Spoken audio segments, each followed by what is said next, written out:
14 races, and it has all come down to this. The final round of the Logykal Classic Indycar Series happens today at the Indianapolis Motor Speedway, and what is the most iconic racetrack in all of North America, and what's going to be the title event for the year, the New Centric Solutions Indianapolis 500. We're doing things a little bit different to kick this one off as the field is getting ready to get themselves for a 3-wide start, as you typically see happen in the rear world. My co-commentator Jack Stiles in just a couple of moments will be taking the reins of the safety car you see on track. Jack, you got about a mile and some change before the leaders get to you, and you're going to be leading these guys off for 500 miles of racing action. Tell me how you're feeling about that. Well, I got it easy. I got to sit at 100 or 100 mile an hour for 2 laps. Everyone else has got to sort themselves out into 3 wide. But of course, the Indianapolis 500, it's the race which everyone want to win. Matt Cook is already the champion, but it doesn't mean that we might not see an outsider come through and take the win here today. We saw that at Pocono with Lucas Laville. Third race of the Triple Crown. Anything is possible. So the field has come through at the end of their first lap. This is where things are going to get a little bit different. If you've been tuning in regularly, as you can see, the field is obviously not racing at the moment. Drivers are going to be still maintaining pace speed while they wait for this car right here, the Classic IndyCar Series Ford Mustang safety car, and that's the one with Jack behind the wheel, and he's going to be lining this field up in the rear view, 3 by 3 by 3. And matter of fact, while that gets ready to happen, let's take a look at what your starting grid is going to be. Qualifications have happened over the last week or so to get this thing started, and well, excluding that CIS pace car you see at the top of the screen, that is going to be your running order. So it's going to be row number 1 is going to be Matt Cook, Henry Bennett, and Joshua Chin. Matt Cook on the inside at this point has pretty much clinched all of the championships that the Classic IndyCar Series has on offer. He's that blue car you see in the middle of the screen right there, setting up on the inside. He's won the Oval Championship. He's pretty much locked up the Road Championship, and he's got the overall championship locked up as well. Henry Bennett, we've seen run a bit of a half schedule. It's going to be interesting to see what he can do. And Joshua Chin, of course, he is the man who's probably thinking what this year could have been big issues all year long for him. He'll be starting on the outside of that front row. Maybe he can make up for it. Row number 2 is going to be Nate Michael on the inside, Randy Shoemake up the middle with Daniel Schoolmeister on the outside of that second row. Caleb Wheatley will make up the inside of row number 3 with Jan Hoffman and Timo Isinyemi in the middle and Timo on the outside. Lucas Seville, he is the second driver who could potentially claim some extra prizes due to his Triple Crown win at Pocono. Only other driver who's up for that is Joshua Chin.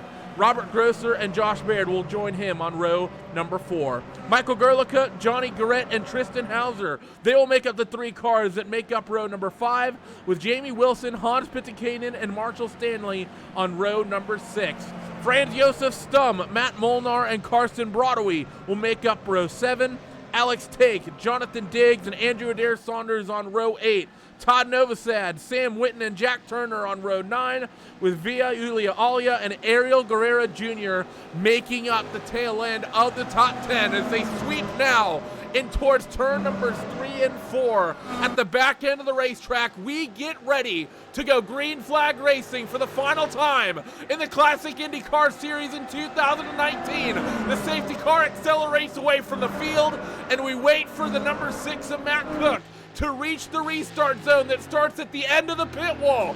We wait, and the field gets ready, and they are soon going to be picking up the throttle. Engine revs come up, and we are green at the Indianapolis Motor Speedway for 200 laps, looking for cars to single file out here at the start. First handful of drivers get themselves single file in your mid-pack, things fanning out 2 wide, 3 wide. Jamie Wilson on the outside in your mid impact, fighting with competition down the back straightaway for the first time, though. Your race leaders will be lining up, working the slipstream down this long, nearly 1 mile back straightaway. It's going to be Matt Cook, though, who settled into the race lead on the opening lap. Henry Bennett cycles into P2 with Joshua Chin rounding up third. You're going to see Randy Shoemaking Company and Nate Michael. They're going to be making up fourth, fifth, and sixth, as you see on screen.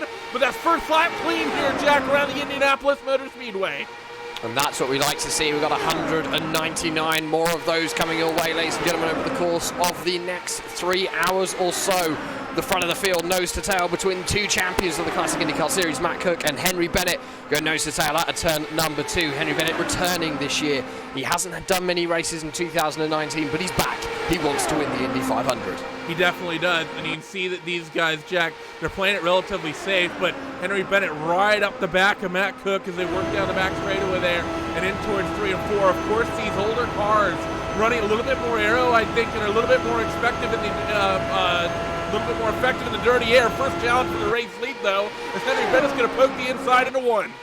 And into 1, he does go. The inside line is going to be good through here. Matt Cook may have to lift on the throttle to avoid that outside wall. And into the race lead will go Henry Bennett on lap number 3. However, there's still a long way to go in this one. Look at Josh Chin lining up a move for second position. 1, 2, 3, all covered by less than 0.2 of a second behind. Nate Michael trying to get past the driver of Randy Shoemake. Shoemake going to be showing up as a slightly different driver today. That's the he had a slight issue joining the session, decided that he wants to try and replicate me in the pace car, but currently running in 4th. A good run for the 04. Yeah, so you're going to see Randy Shoemake on your screen. He's going to be displayed as R. Shoemake on the graphics, but that is still the same Randy Shoemake. Fight for third now. Joshua Chin going to come under attack. Is this going to be issues nearly already? How did Joshua Chin hold on to that? There was contact between Joshua Chin and Randy Shoemake through the first corner, but everyone through nice and safely. Shoemaker's back underway. However, he's got to build up that speed once again, dropping back below the 350 kilometers an hour mark. Of course, average speed around here, Randy, you're looking at over 200 miles an hour. You cannot take your eye off the ball over the course of the next 500 miles. You have to be picture perfect for every lap around this place. If we look at the replay, and you saw the shot that Joshua Chin took, and actually, I'm going to say the car kind of nicely held on to itself for him. I was expecting a big counter steer to the right or something like that. As bad as that looked, Jack, that actually recovered itself quite nicely for him. And into 3rd position will go the driver of Nate Michael, the 15. He's been quick in testing, was quick in qualifying as well, getting himself on 4th on the grid in the Fast 9 shootout. Of course, a week ago, these guys ran a bump day, and they ran a Fast 9 shootout as well, which decided the top 9 couple of drivers deciding that they weren't going to take part in that Fast 9 shootout, just keep themselves up at the front and get themselves a nice grid position. But for the race lead, nose to tail as they come across the line to conclude lap number 6, and Matt Cook eyeing up a move on Henry Bennett. He wants that race lead back. He wants to control the field. Yeah, he definitely does, but I think Matt Cook and I think a lot of people in this field, Jack, we're going to see a much more patient field of drivers than we would typically see for any of these events. You know, most of the races we do, we're expecting 3 or 4 pit stops. These guys are probably going to see them down pit road somewhere to the tune nearly 10 times, and it's going to, so because of just the length of this race, people are going to give a lot more time to let things kind of develop, let things work themselves out. We, of course, just saw the issue that, of course, happened with Joshua Chin a couple laps ago in towards turn 1, but things are going to be relatively, I think, calm for the most part up until probably, let's say, 30 laps to go. Yeah, this usually the last 30-40 laps in Indy 500 becomes interesting. We saw that earlier on this year in May. I would argue that the first, if you're going to watch the 2019 Indianapolis 500, watch the last 40 laps, because they are exciting and nobody could see anything. We've got a caution after 7 laps. Not quite sure what's happened here. Alex Thake is down onto the pit lane. He has taken the tow in the number 16. He's got a lot of damage. It'll be interesting to find what has happened to him. We'll take a look what has happened to Alex Tate. I'm not sure why that's doing that, but see what happened to Alex here in towards turn 1 as our timing screen updates. And oh yeah, you see the incident there just up the inside. Was that Andrew Adair Saunders? I think that was. That was Todd Novosad, the 36. Todd Novosad. Yeah, similarly colored car there. We'll get another look at that on board. See exactly what Mr. Novosad was seeing as they ran in towards turn 1. And Let's talk about these guys being patient, Jack, and right there, Todd Novosad, I think turned in maybe a little later. I think Alex was expecting him to turn in a little bit earlier, and to be honest, Todd really didn't do anything wrong there. Alex just kind of turned himself across Todd's nose. Yeah, it was very much a one-sided incident. I think that one for Alex. Unfortunate for him to go out, of course, 2019 in the Classic IndyCar Series. We have not been utilising the fast repair, something that these drivers have had in the past. They're not going to have that today. So for Alex Take, his race is over after just 7 laps. And we are under our first caution period. This is going to bunch the field back up again, Randy. It also means that the battle for the lead is going to get interesting again after the likes of Nate Michael, Josh Chin dropped a long way behind Henry Bennett and Matt Cook after that contact which Josh had into turn number 1. Oh, no, what's actually going to be interesting here is who comes down pit road. I think we're going to see a lot of cars likely hit the pit lane, maybe get some fuel. Matt Cook looks keen. Henry Bennett didn't look like he wanted to initially. Going to be a change of his mind, but it's going to be the entire field that circulates down on towards the pit road here for the first time. And it's an interesting call, and there is some drivers who I think are making a wise decision here, Jack. You've not run that many laps, only 7 laps into the race. I see Jamie Wilson in that group. I believe that's one of the couple Vortex cars actually staying out as well. Those cars are going to become your race leaders here, and I reckon this is a good call by them to get themselves out in towards clean air, as everyone else will come down pit road, and we'll take the full fuel and tires. Matt Cook still not in his pit box. Matt Cook He's now gotten stuck. So he's a long way down the pit lane, don't forget, is Matt Cook right at the end, being the pole position. So he's got the very end pit stall of all of this field. 28 cars started this race, sorry. Currently have 27 still out on the circuit, just Alex Take, the one driver who has hit the issues. And as you say, Robert Grosser going to get himself up into the lead. Jamie Wilson up there as well. Jamie Wilson, someone who is going to be an interesting one to watch, because he's in a battle for Rookie of the Year with Daniel Schoolmeister, that championship. And that's actually quite ironic in some ways, because he sort of came into this championship a little bit late in the game. Was it, and try to remind me, Jack, I think Gateway was his first round, was it not? I believe it was. He definitely came in halfway through the season. He hasn't run a full season, and Daniel has. So for Jamie Wilson, it's been a very good debut run in the Classic IndyCar Series. Currently running second at Indianapolis in the opening stages. And of course, double points on offer here today. That's also going to make the battle for the second position in the championship even more interesting. But we will have a talk about that later on, Randy, because that is a very complicated one.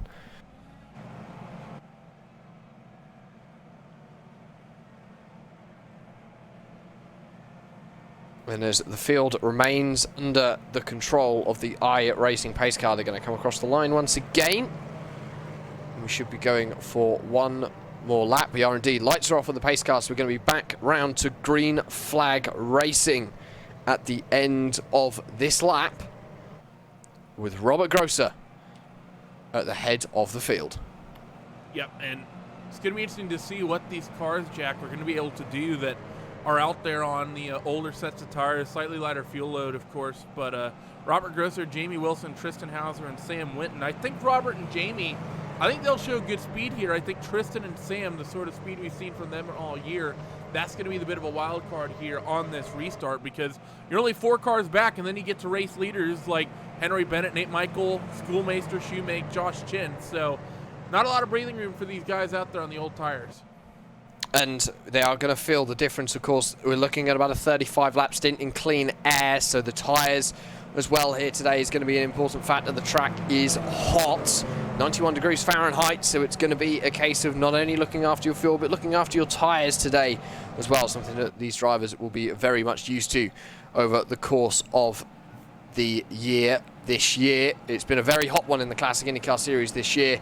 We will be coming around to the green flag this time.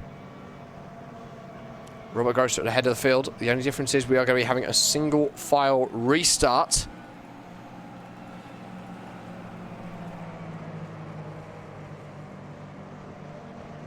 As the field is headed around turn number 4. The pace car is going to dive left on to the pit lane. And we are going to be back to green flag racing at Indianapolis. A great jump from Robert there. He's already pulled a second on Jamie Wilson at the start of that race. And Jamie Wilson actually side by side with another Vortex car, Tristan Hauser, the last driver to win in the Classic IndyCar Series when they came to the Indianapolis Oval to run the Indy 500. I know that the German will be trying to repeat that feat again. Sam Winton as well, one of the drivers who didn't stop, one of the 4 drivers who didn't stop in that opening set of stops. And he's now going to go down to the inside of the 56 into turn number 3. And Jamie Wilson there fighting for Rookie of the Year honors here, Jack. Reminded me of another driver who once upon a time was fighting for American Open Wheel Rookie of the Year honors and got a terrible restart at Indianapolis. That was Nigel Mansell, and you're right, that opening lead has just opened up tremendously, nearly 9/10 to nearly a full second between Robert Grosser and Jamie Wilson. Sam Winton, though, right on the rear end of Jamie Wilson, trying to maybe make something happen. For second place in the background, Henry Bennett. Now going to be working in what is mostly clean air at the moment. He'll be just getting the slipstream from this trio of cars out in front of him, but shouldn't be feeling the dirty air effect too bad just yet. Now the big question mark is, how quickly can Henry rein in the cars running second through fourth? We will have, and it's going to be a case of just running the laps, getting the laps down. We're going to make gains over the course of this race. You're also going to make losses over the course of this race. Indianapolis can always throw up a surprise, and it has done so in the past. And that is something which we do love about Indy, Randy, is that you never quite know what's going to happen until it actually does. And that's what's so great about this race and about this event. As you can see, Henry Bennett starting to become a factor in this race for fourth on back. We ride on board with the 001 car of Henry Bennett. He's going to look down in towards 3 and 4. You can see Tristan Hauser not able to get that car all the way to the bottom side of the racetrack in turn 3. Does a little bit better of it, a job of it there through turn 4. But Henry Bennett got enough of a run through 3 and in the short chute to work now up the inside down this front straightaway in towards turn 1. Tristan Hauser likely going to be losing this third position, and Bennett not quite going to get clear on the run through turn 1. He leaves a little bit of breathing room there up top for Tristan to work with. Now through turn 2, will Henry be able to get the job done? Yes, he will. Move him up into P number 4. Now it's going to be Nate Michael that the 56 of Tristan Hauser is going to get passed by as they work down the back straightaway and in towards turn 3. So that's 2 spots and about half a lap for Tristan Hauser in the 56. And Tristan Hauser making his way through the field. He wants to get himself up at the front because you want to control the field here in Indianapolis. You can set the pace of the rest of the field, try and get everyone bunched up, or you can just try and get away, make a little bit of a breakaway. You want to, if we're going to get long green flag runs here, Randy, you could almost play this like you'd play a 200-kilometer cycle stage in a sort of Grand Tour cycling event. You can have 3 or 4 cars get away, really break away, and everyone else just drop back a little bit, save some fuel, save some of their tyres, and then they come back later on in the race. This is a long race, this one, 500 miles, and actually much more of an endurance race than the sort of 2-hour sprint races that we see that happen throughout the year. And talking about the race lead, we talked about the gap that Robert Grosser has. Jamie Wilson has brought that in, and he's going to look up the inside down the front straightaway here in towards turn 3. And the man fighting for Rookie of the Year honors, he wants to lead laps at the Indianapolis Motor Speedway and move Jamie Wilson to the point here on lap number 16. And for Jamie Wilson, he's up to the front of the field. If he can cross the line at the end of the lap, he would have led a lap. That means that he does get an extra bonus point. Robert Grosser doesn't look like he wants that to happen behind. Henry Bennett going down to the inside of the 17 of Sam Winton for third. So Bennett on the new tyres, wanting to try and get through. He's the leading driver of the first group of drivers to stop. Matt Cook, on the other hand, still down in 13th, making his way through the field. So a bad stop from him, but Henry Bennett cannot get past Sam Winton in 17. Yeah, he's definitely fighting there, trying to make it happen, but like you said, just unable to do so. We've not seen anyone really being able to break away in a big way here, Jack. We saw a couple of breakaways before the first start, but everyone had a car with them. There was no single car breakaway that we saw, so the slipstream may be really strong for these guys as Nate Michael sort of eyeing up the back of Henry Bennett there, but not going to go for the move as it turns out in towards turn 3. But Robert Grosser, he's not been dropped by Jamie Wilson, and it's really interesting to me, Jack, he lost that big 1-second lead in not quite a long time as Henry Bennett. He wants to go for third on Sam Winton. Down to the inside into turn number 1. Henry Bennett will go in the 001, the reigning Classic IndyCar Series champion. A little bit of contact with the outside wall potentially from Sam Winton, or a little bit of an avoidance, but alongside as well as Nate Michael. He's in the draft of Sam Winton, and he's got himself ahead of the driver of Henry Bennett for just a moment. However, he's going to tuck himself back in. Keep an eye on Daniel Schulmeister and Tristan Hauser still sitting there behind here, Randy. Keeping an eye on this, the top 7 last time as they came across the line were covered by just 1.2 seconds. Not only is the mid-pack going to be exciting here today at Indianapolis, but I can see a race lead battle lasting 500 miles. Yeah, and that's the big talking point, is that we're not seeing any single group really spread themselves out away from this leading pack. As we look down towards the second pack, though, they're side-by-side racing here. That's, I believe, Jan Hoffman and Randy Shoemake. You saw doing battle there side-by-side as they work down this back straightaway and in towards turn 3. But you see these guys, Caleb Wheatley, Josh Chin, Randy Shoemake, Jan Hoffman, Matt Cook in this mix as well. These guys are formed up about 1.5 to 2 seconds back off your leading group here, Jack. But these guys are still all on top of one another, as I believe that's Hoffman and Cook who are side by side, and Josh Baird might be in a spot to make this 3 wide. And he was looking, but not going to risk it this early into a 500-mile race. An sensible decision by the 23. Side by side through turn number 1 will go the drivers of Matt Cook and Jan Hoffman. Through turn 2, still side by side, and now Josh Baird and the driver of Lucas Seville looking to get themselves further forward. 3 wide they go down the back straight, Randy. There's a car off in the background. It's the number 11 of Ariel Gurria Jr. We're back under yellow. Yeah, so we're going to go yellow for the second time here tonight. As we take a look at what happened to this man right here, Ariel Guerrero Jr.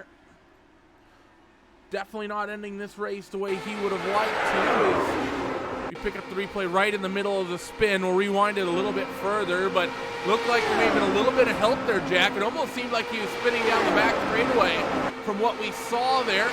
Maybe he was coming off of turn 2. Is often that's a point on the racetrack. That's a trouble point for drivers. The car will get loose, and yeah, he had help with the outside wall. Yeah, the outside wall definitely didn't make his day any nicer, but for Ariel Gurria Jr., it looks as though sat in the dirty air. There was the smallest of twitches coming through turn 2. You can see it. You'll be able to see it on your screens in just a moment, ladies and gentlemen. Entering turn number 2. Nice and smooth. And there it is. And that was just enough to push him wide up into the outside wall. And all of a sudden, next thing he knows, he's spinning around at 200 miles an hour. And it's never somewhere you want to be. The field back under the pace car with Jamie Wilson leading the field. So Wilson now has had a couple of laps up at the front of the field and is looking mighty strong in that 87. And I think this is going to be a time, Jack. I think we should see most of the field come down pit road. The drivers that didn't pit now, they've been out there for better part of 20 laps. And when you count the sort of start procedure, it's actually 23 if you add those extra 3 pace laps. Of course, those were slow, but you're still burning gas nonetheless. But those guys that stayed out, after that first initial start and the initial caution that only lasted, that first run was what, 4 laps, 5 laps, I believe, when it all said and done. Now these guys come down pit road, skipped coming down pit road. They get this caution, and this is essentially going to be a freebie for them. So for the likes of Jamie Wilson, Robert Grosser, Sam Winton, they've potentially un-mid-packed themselves within the first about 20 laps of this event. And it does look like everyone is down onto pit lane. There is one driver who hasn't decided to come down onto the pit lane. That's Johnny Garrett, but he is actually a lap down, so he's not going to cycle himself up into the race lead, but he is going to cycle himself back onto the lead lap. We can see our first drivers who are going to be exiting the pit lane. P1 is going to go to Robert Grosser, so the race off the pit lane is won by the 3. He's managed to jump Jamie Wilson actually is 4th off of pit road here, Randy. So Sam Winton, Nate Michael getting a couple of free positions from that pit stop. It looks like Jamie Wilson went with a little bit more of a fill the car up strategy. I'm looking at the pit stop times, and assuming he didn't make a mistake, he was just 2 seconds longer in the pit box, Jack. And I know that you can do a really, really, really short pit stop if you don't fill the car up, but I would have thought surely that, based on the situation these guys were in, they could maybe get the car filled. So Jamie Wilson right now, I don't know if maybe he missed the pit box and we didn't see it. We'll rewind the cameras back. Maybe we can see exactly what happened to Jamie as he pulled in towards pit road and see if maybe he missed the pit stall or if there was something else that maybe affected him there. His pit stop was about a second longer than the 3 guys ahead of him. it was the longest apart from one. Todd Novosad had the longest pit stop of that sequence, 11.2 seconds, apart from Vesiula Ollie and Jack Turner obviously getting a little bit of damage repair. But yeah, Jamie Wilson, 9.4 seconds. Very interesting to see. It did take a while. There was a reverse gear selected as well. But he never when he came moved. in. He did never move. He sort of got in there and he sort of just cycled through the gears on the paddles. He didn't back up or anything, and it didn't seem like there was any delay getting the car jacked up. I think maybe making a wing adjustment on that race car, it is one of the things we haven't talked as much about the Indycar tools recently. It's been a while since we've been on one of these big ovals with one of the bigger races, but some of the adjustments these guys have, Jack, tire pressure is of course the obvious one, but front and rear wing angle can be changed on pit road. Maybe Jamie Wilson, not exactly happy with the handling of that race car, made an adjustment to either the front wing, or you can sometimes make a bit of a more Hail Mary adjustment on the rear wing. That does take a little bit longer. And it's always going to be that little bit longer that you can't. It's a balancing act, isn't it? For Jamie Wilson, he may now have a bit more of a stable car, maybe a little bit happier with that 87 machine. However, he's now got a little bit of work to do to cycle himself back into the race lead. The lights are off on the pace car. Robert Grosser once again going to be leading the field around to take the green flag, as Johnny Garrett is just going to be finishing his wave around lap. So he's now back on to the lead lap, along with every other car still out on the circuit. Vesiula Ollie back down onto the pit lane, and this is a long stop from Vesiula Ollie, so he's not going to see the green flag with the train of cars currently running out on the circuit. Currently heading themselves through turn 3. Everyone getting themselves to the high line as they come through turn number 3, preparing themselves for this restart. So we'll have to wait and see what happens here. The field works through the short chute of 3 and 4, and iRacing safety car number 2 will be bringing themselves back on towards pit road. But Robert Grosser will be bringing us back to green flag again. Let's see if he can get that big start again, Jack. Is he going to get the jump that he had before? Pace cars onto pit lane. The driver of Robert Grosser accelerates away from the field, and once again pulling an incredible gap over everyone behind him. And it just seems as though what we've seen over the last couple of restarts is if you are at the head of the field, you can pull yourselves a nice lead sideways through turn number 1 for Nate Michael. Almost disaster for the 15. Somehow, Randy, he's kept it going in a straight line. And he's got the 87 of Jamie Wilson now on his outside, looking for that third spot. These guys fanning out all over the place, and you see how quickly this lead has strung itself out as in towards P4, P5. Now you see Henry Bennett in the 001. He's going to be hunting this group down. Tristan Hauser up in there as well, and I almost wonder, Jack, if maybe it's a little bit of inexperience with some of the guys we've seen up near the front of the field. That's 2 times now on the restart that's relatively new names that we don't typically see at the head of the field doing these restarts, and maybe because of that, they just aren't as quick on the reactions, or maybe aren't expecting these race leaders to go when they eventually go. You saw Jamie Wilson in P2 on that first time. This time it was Sam Winton, who's the car in second place working the restart. Meanwhile, you look in sort of the mid-pack towards the back of the field where a lot more of your competitive names are, the likes of Henry Bennett, the likes of Joshua Chin. They've done a little bit better of a job keeping things right at the tailpipe of the cars ahead of them. And that is what you need. You want to get a good jump on the guys who are going to be ahead of you. Josh Chin currently running down in 9th position. Matt Cook in 12th. Lucas Laville in 14th. Of course, Josh Chin and Lucas Laville, both drivers who are eligible for the prizes from the Triple Crown. No one is going to be able to take away the surprise of 3 Triple Crown wins, but someone today could walk away with the prize for 2 wins out of 3, and that is only eligible for those 2 drivers. Of course, Lucas Seville, the shock win at Pocono back in August, Randy, with the Pocono 500, and really what really was the strategy of the last 6 laps.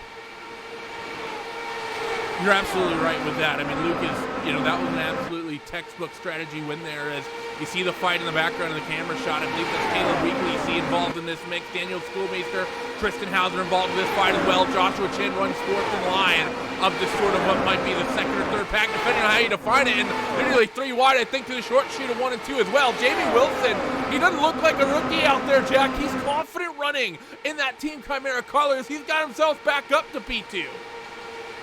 And into P2 goes the Brit. 2 Brits going to be taking over the second and third position. Robert Grosser now with a second of lead up at the front of your field and lapping just a little bit slower than everyone else, but that is because he's out in clean air. Most people out on this circuit have got a draft. A little bit further behind is going to be Daniel Schoolmeister getting himself side by side with the driver of Sam Winton. This is for fifth position, and for Schoolmeister, he wants every point possible. There's 32 points between himself and Jamie Wilson, and it is going to be an interesting battle all the way to the end for that championship. It looks as though the driver currently ahead in that one is the driver of Jamie Wilson. Schoolmeister has really got to pull his finger out to try and outscore, not only outscore Jamie, but outscore him by enough to be able to walk away with the Rookie of the Year. If not, he's going to lose that championship to someone who's only competed half a season. Josh Chin now up to 7th position. He's pushing his way up through the field. Caleb Wheatley, usually a driver we see in the midfield, currently running up in 6th in the number 10. One of his strong races here at Indianapolis, and really showing his colours up here at the front of the field. Randy, Caleb Wheatley in 6th. He's now under pressure from Josh Chin.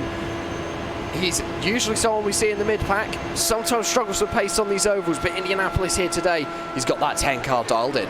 Yeah, he's definitely looking good, but he's getting pressured by a driver that I wouldn't want to be getting pressured by, Joshua Chin. Josh is, one of the longest running drivers in these Indy cars. We always talk about it. He won the 2018 iRacing Indianapolis 500. He's been competitive here at the Indianapolis Motor Speedway for over 10 years, pretty much. It was the 10th year anniversary this year in 2019 of the iRacing Indianapolis 500, the 10th running, and Josh has been here for the bulk of it. He's constantly been a top split driver in those races.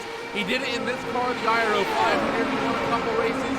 He was a contender to win a couple in the DW12, and that was the car we ran. And of course, he ended up winning one in the IR18 last year in 2018. So that's not a driver you want sniffing up your tailpipe here in the early goings of the race. But Caleb Wheatley looking strong, and Daniel Schoolmeister at the head of this field actually looks like Caleb Wheatley might be eating him for lunch in a moment. The way that he's got speed, as Jamie has been able to reel in Robert Grosser once again. That Team Chimera car, not great on the short run, Jack, but it is good at 3 or 4 or 5 laps into a restart.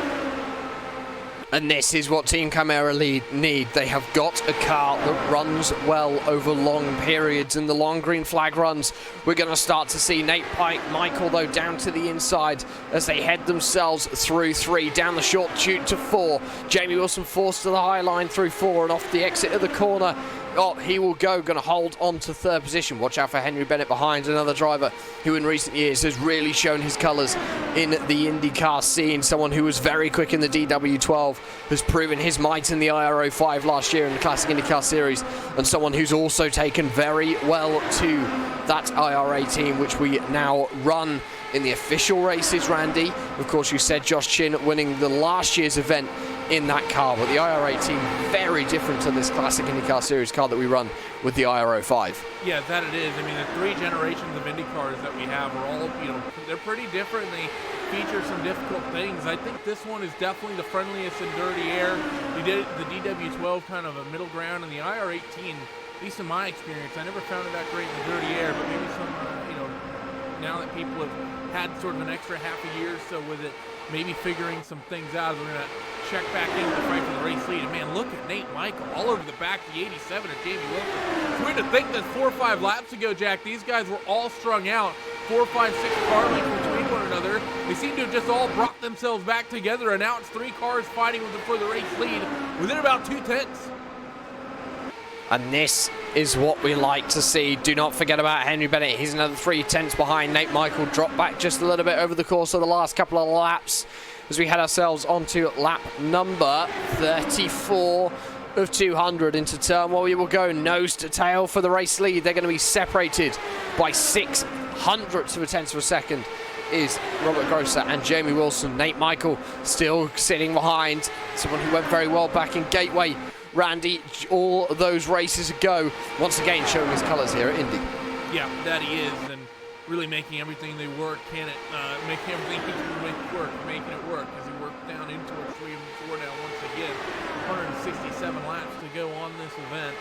Going to be one of the longest races of the year as they work now down the front straightaway, and Now the big question here is, Jack, actually, is what kind of strategy is Jamie Wilson on? Because you got to think about that pit stop. You know, if he took 2 extra seconds of fuel that nobody else took, Jamie might be able to go a little bit longer here on this run than anyone else. And I actually want to take a look at his teammate of Josh Chin, to see if I can get a comparison on the pit stop sequence. 9.8 seconds in the lane for Jamie Wilson, 8.2 for Josh Chin. So the two teammates on slightly different strategies. Of that said, though, of course, Josh Chin was in that group that came down pit road at the initial caution, so wouldn't have had to take as much fuel to fill that thing up to the brim. But I think whatever strategy Jamie's on, if he took a slightly heavier fuel load to fill the car up at the last pit stop, really liking the call here with a speedy showing. And do not forget also, Jamie Wilson sat in the draft behind Robert Grosser. He's going to be using less fuel. Robert Grosser is probably one of the drivers at the moment who's going to be using the most fuel. He's leading a pack. Everyone sat behind. They can draft. They can lift out of the throttle. Make sure there's no contact. I think we would have seen Jamie Wilson go for a pass if he wanted to. But at the moment, he's quite happy leaving the 3-time champion of the Classic IndyCar Series out at the front here at Indianapolis, using up all his fuel. And then when it gets to the moment that he knows that he can get past, he will go for it. He will cement himself into the race lead. The pace is there for Jamie over a long run. And as we get further and further into this green flag period, this is what that Team Camaro car needs.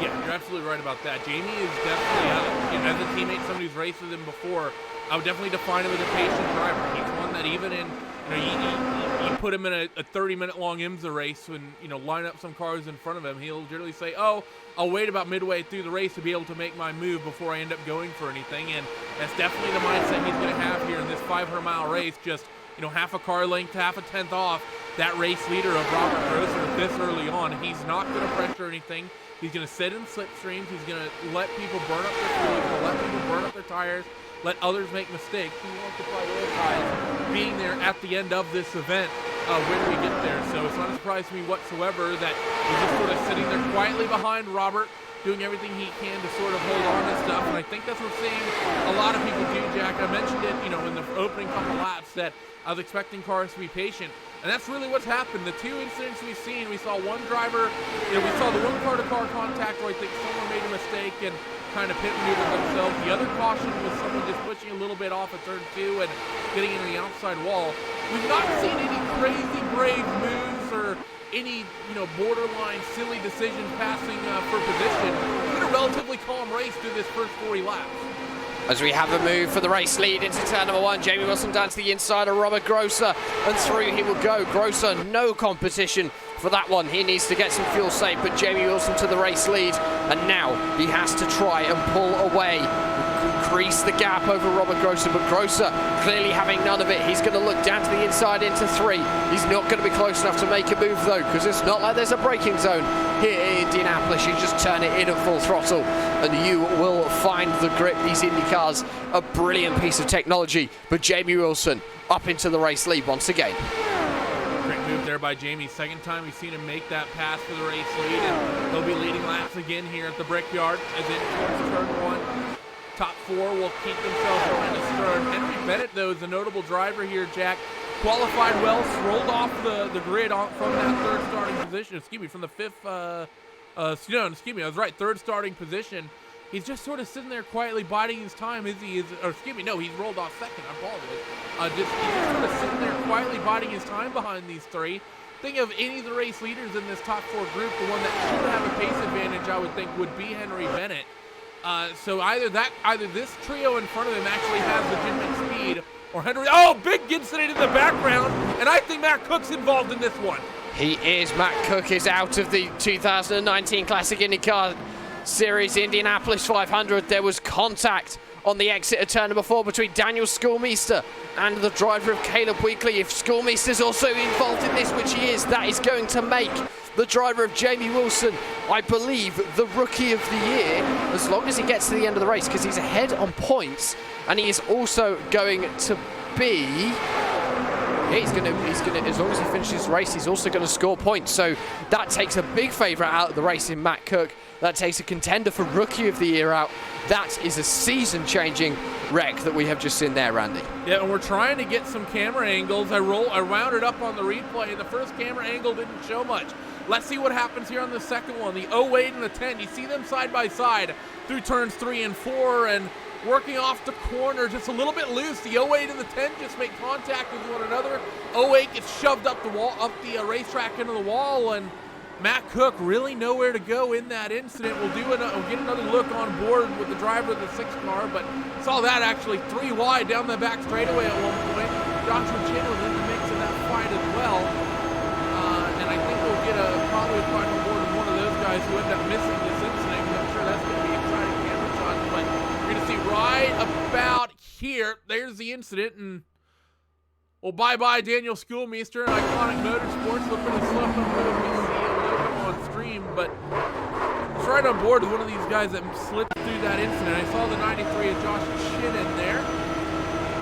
I think this man of Randy Shoemaker is going to be in for a slightly more interesting camera shot, being up top, entering 3 and 4. But this is going to be hectic when things kick off here. Turning in towards turn 3 now. Watch that car on the inside to get the wiggle. There it is. And just by that much. That's the difference between being out of the race at this point, Jack, and still out there running. It is a very fine line, especially when something like that happens. It's 220, 230 mile an hour racing we see here at Indianapolis, and you have a split second to decide where you're going to position your car in a wreck to make sure that you don't get wrecked out of the race, as well as we see every single driver on the grid down onto pit lane, Randy. So no surprises there after about 20 laps since our last caution period. Third yellow of the race so far today, and we've been running 40 minutes since the start of that 3 wide ceremonial pace lap. Yeah, so these guys now coming off of pit road. Let's see what the pit stop times are looking like for some drivers. Jamie Wilson a little bit quicker on the pit road this time. 8.4 seconds is nearly 10 the last time, and he's going to come out pretty comfortably with that race lead, and I think we don't see any major mix-up among the race leaders. We almost saw Nate Michael get past Robert Grosser, about another 10th shorter on Nate's stop, and he probably would have done it, but he was around half the length of the front wing between him second and third. He's had to rejoin the race back in third. Tristan Hauser looks to have also lost out to Lucas Laville in that one, as we see those guys making their way through the mid-pack again. A couple of, obviously, these incidents taking cars out makes their day a little bit easier, and we've seen this before. Long way to go yet today here, Randy. Lucas Laville and Tristan Hauser, 2 drivers we know excel in these longer races. Hauser being a champion of this race, Lucas winning out at Pocono. We're going to step aside for just a few moments here on RaceSpot TV and on the iRacing Esports Network. We'll be back with continued coverage of the final round of the 2019 Logykal Classic Indycar Series, the New Centric Solutions Indianapolis 500.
New Centric Solutions is proud to sponsor the Triple Crown race at Indy Nucentric Solutions offers managed IT services to small and medium-sized businesses in the southeast of the United States of America. For more information to see if Nucentric can provide your company IT solutions, visit us over at www.nucentric.com. Welcome back, ladies and gentlemen, to Indianapolis, to the Indianapolis Motor Speedway, and to the final round of the 2019 Logykal Classic IndyCar Series, the Indy 500 by Nucentric Solutions, the final round of the Nucentric Solutions Oval Triple Crown, and Jamie Wilson is going to be bringing the field round to the green flag after our third yellow of the race, and he's going to jump. Away he goes. Robert Grosser, a much better restart than we've seen the previous two times from the guys starting in second. A much better reaction time there, Randy, and the gap to the lead is much less than we've seen in previous occasions.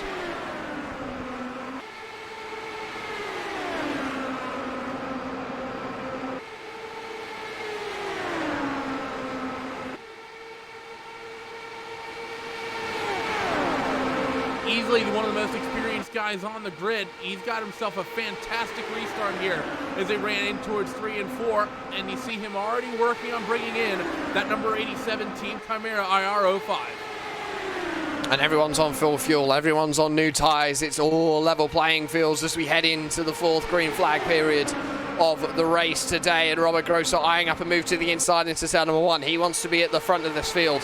He wants to control the pace and try and get a couple of his teammates back up towards the front of the field, but Jamie Wilson wants to do the same.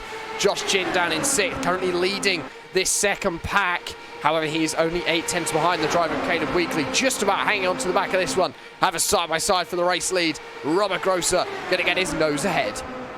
Jamie Wilson, we've seen this here. He's not got the speed on the early run, Jack. That car is good, I think, on the mid-run and maybe transitioning into the late run, but now it's Nate Michael in the 15.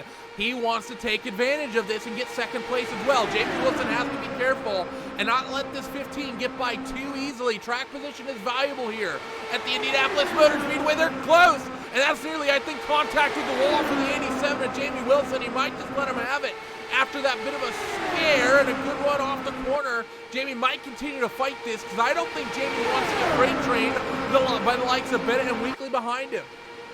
Oh, and almost contact again into turn number 3, and that has to be the point where Jamie Wilson says, you know what, you can have this one, Nate, and let him through. But Caleb Wheatley now going to get himself up into the 3rd position, just about across the line. There will go. It's going to be the driver of Jamie Wilson, who's just about ahead, but not by much.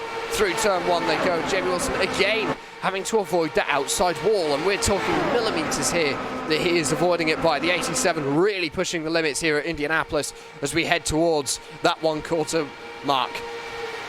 Yeah, you're right. I mean, really pushing the limits here. And let's see, up the inside of Jamie Wilson, can Caleb Wheatley get this job done?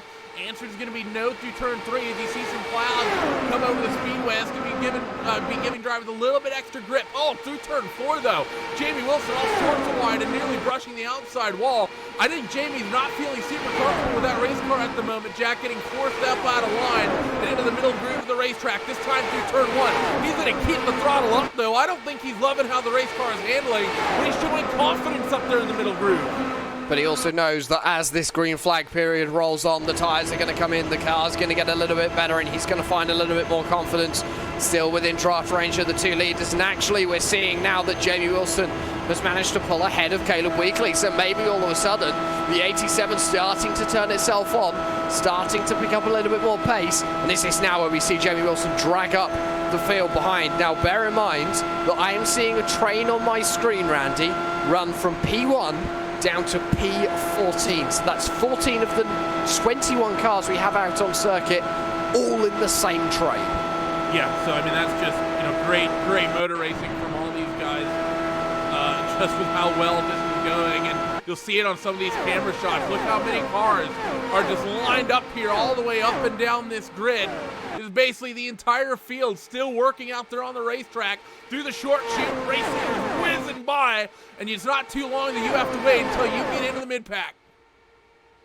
And you can see it as they head out of turn 4, it's just one by one. Almost reminds me of the Truly train back in the days of the late 2000s in Formula 1, but Henry Bennett for the 4th position down to the inside.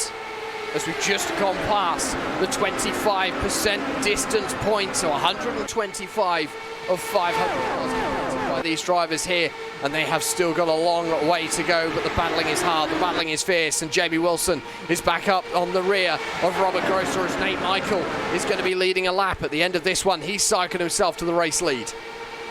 Do a short shoot in 3 and 4, and let's see, Jamie Wilson's gonna size up the Team Vortex driver. Defensive, though, is gonna be Nate Michael, where we see a 3-wide contention here at the head of the field. Look at Caleb Wheatley as well. He wants in this fight. 2x2 in your top 4 with 150 laps to go left here at Indianapolis, and it's gonna be the 15 who hold on to the lead of it. And Caleb Wheatley, though, this would be a great move from him. That's gonna be 2 spots nearly in 2 corners. Now look at Henry Bennett. He's sizing up the 87 as they work down the back straightaway, and what an opportunistic drive there from the 10 of Caleb Wheatley. That's 4th to 2nd in half a lap. In the 3 years that I have been commentating in the Classic Indycar Series, this has to be the best performance I have ever seen from Caleb Wheatley, currently running up in 2nd. He's under pressure from the 3-time champion of this very series, but he's also piling the pressure up for the race lead. Could we see the number 10 down to the inside and get himself into the race lead or the end of this lap, before the end of this stint? But look further back, the likes of Josh Chin, the likes of Lucas Laville, the likes of Tristan Hauser, they're still there. The top 12 covered by just under 2.5 seconds. Yeah, this whole group is in contention right now. All of these drivers you see lined up: Nate Michael, Caleb Wheatley, Robert Grosser, Jamie Wilson, Henry Bennett, Josh Chin, Randy Shoemate, Lucas Lavelle. They're all running the same laps, and they're all in each other's slipstream at the moment, and they're all just working with one another. We haven't talked about the conditions that much here today, but it's a relatively tame day for racing, so the drivers and the cars are going to be relatively easy to drive. Up the inside, though, is Caleb Wheatley for the race lead on the 15 of Nate Michael, and he's not going to get the job done up the inside. He'll single file it back out as they come off a 2. And into the draft goes the 10, but you can see he's looking defensive. Goes Nate Michael, but down to the inside will go Caleb Wheatley as they head up towards turn number 3. Right out behind for moves for 3rd position from Jamie Wilson, but Nate Michael, he looks as though he may have lost it. Can he get the run off of turn 3? He can't.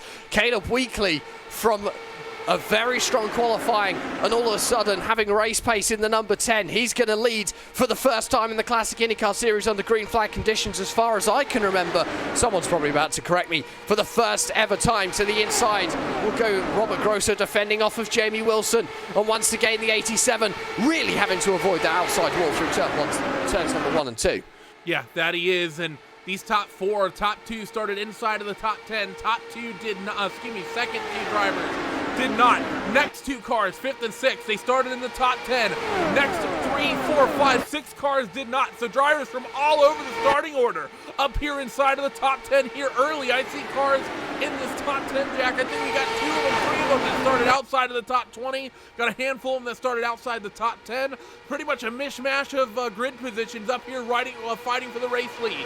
And it also shows that qualifying pace really doesn't mean anything when we get to race day here at Indianapolis. You can be the fastest guy on bump day, you can be the fastest guy in the Fast 9, but if you don't have the race pace, then you're really going to struggle, as throughout this 500 miles, 1 lap pace is nothing here at Indianapolis. The race lead is still looking hot and spicy, as Nate Michael still putting the pressure on to Caleb Wheatley, who is still up at the front of this race, but by 1/10 of a second as they came across the line last time. And I think these 2 drivers in 1st and 2nd are about to set identical lap times. Yeah, I think you're right about that. As so excited with the racing, I did notice that after I closed off the weather graphic, the ticker didn't come back up. Apologies for that, but these guys all over each other right now. Oh yeah, that it is. The 15 car into the outside wall. Nate Michael, how much is that car going to be affected? You see the 87 of Jamie Wilson already getting bottled up, and the 15 right now is the cork in the bottle for all these race cars behind him. He goes defensive down the back straightaway that time, Jack, but if that car's broken, the 87 is not going to wait. That was a hard hit to the outside wall in turn 2, which you don't want at 100 miles an hour around here. But doing it over 220 miles an hour, it's going to be even more damaging to the 15. At the moment, it looks good. It's give Caleb Wheatley a bit of breathing room. It means he can settle himself into a bit of a good pace. But Jamie Wilson clearly wants to try and get past Nate Michael, get himself up into 2nd position. He likes being up in the race lead, and he wants to be there. Yeah, that he does. We're going to get a replay of that mistake coming off of turn 1. From Nate Michael this time, and you're going to see just in towards turn 1, that car is going to get tight, I think, in the dirty air, right into the outside wall. That is a hard enough hit in one of these open wheel race cars to break something. So for Nate Michael, he has to be very worried. As the 87 of Jamie Wilson, I think he's skeptical about the speed that 15 has. He's going to challenge him on the top side of 1 and 2. Well, it was running outside through 1 and 2 that Jamie Wilson got himself past Robert Grosser just a few laps ago. He's tried again here on Nate Michael, but it hasn't worked, and he's had to drop back in behind in 3rd position as everyone's starting to very slowly close down the gap on Caleb Wheatley ahead. But this battling is going to give him breathing room throughout this race as we head ourselves towards lap number 60. And Jamie Wilson still sitting nice and patiently. 1 and 2 seems to be where he's making his moves here today, Randy. Seems to be where he prefers the car to go side by side with someone. Yeah, definitely seems like it, and that's traditionally what you see. Oftentimes a passing move will happen down the front straightaway into 1 or into 3. It's pretty rare that you see passing moves, of course, through the short shoots here at the Indianapolis Motor Speedway, but you know, it definitely can happen. And turn 1 definitely seems to be the prime passing opportunity, or about midway down the back straightaway. Turn 3, there's something about it. It's just not as effective. Turn 1 definitely feels a little bit tighter. You know, you look at the track map and you kind of look at it overhead. You know, it just seems like, oh, all 4 corners are identical. All 4 corners are a very, very different beast around this place. You ask the drivers, turn 1 is definitely the fastest corner in terms of entry speed, and it's definitely the tightest corner as it feels. It seems like you really have to get the car slowed up to work through there. Turn 2 is probably, I would rate it as the bumpiest corner. You have the bump on the inside that all drivers know about. You kind of straddle it as you turn into the corner. You watch the cars, watch these drivers, how they situate that car over the white line on the inside. That's really what you're aiming for, rather not really just the apex, but just missing that bump, especially in qualifying. Turn 3 and turn 4, definitely unique as well in their own right. The 15 and Nate Michael all over Caleb Wheatley into 3. And you know what? I don't think Nate Michael's got any damage from that contact with the outside wall those few laps ago through turns number 1 and 2. That 15 is very lucky to still be moving around this racing circuit. But you can see just how hard how hard Nate is defending from Jamie Wilson. Wilson not being able to make a move this time. Oh, but the everyone 15! behind. The 15, the round into the inside wall. Nate Michael is done. His car completely destroyed as we go yellow again. And that was heartbreaking for Nate Michael. He had something very similar happen down at Gateway, and he's had it again here at Indy. The rear just went, and around he goes. It's not wheel spin for sure. Riding on board with the 15, you can see into turn 1. And there it goes. It was almost as if the air got disrupted over the car. Bit of dirty air and a big hit into the wall. The Armco wall on the inside looked very similar to the accident that Scott Dixon had here a few years ago, Randy. Yeah, I think you're right about that one. As drivers go caution once again, I think this is going to be the 4th time we're under yellow, and this is going to come... Let's see, I'm just trying to do some math in my head. We're expecting 36 lap stints. And actually, Jack, this is going to be a really timely yellow. Drivers from here, I believe it's 3 stops they can get it done, maybe 4, but this is going to potentially cut out a pit stop from what these drivers were going to have to make with this caution. You're going to be able to hit sort of a nice even number with this as they come up towards the end. I would say it's 4 stops now to the end. 137 laps to go as they cross the line this time behind. 36 lap stints for those. We haven't really talked about that as much. Yeah, so 36 lap stints throughout the course of this race. That would be 4 stops just about for these drivers. 3 stops is maybe a little bit of a push. You could do it, but you'd have to do an Alexander Rossi fuel saving that he pulled off a few years ago here to win the Indianapolis 500 in his rookie year. And now we wait to see how many of these drivers will come down to pit lane. It's been 21 laps since they all visited their pit boxes, so we expect pit lane to be extremely busy, Randy, and that is exactly what is happening. Yeah, this is exactly what should be happening. Everyone's going to come down on pit road here, and the thing is, Jack, this is sort of the final time that I would argue you kind of have the opportunity to make changes to your race car. This pit stop, and I think your next one in about 36 laps time, 100 laps to go. If you want to make a wing angle adjustment, especially that rear wing, if you want to really, potentially toy with something that's going to keep the car in pit road for an extra little bit, this is your final time, I think, to get out there and make it. Oh, we got a car around on pit road. Who was that? That may have been Franz Josef Stum. It's a red and black car in the background, but drama's on pit road for somebody. I am just going to go and have a look, see what if I can find out what has happened. It was a red and black car that was about 2/3 of the way down your running order. I can tell you that much.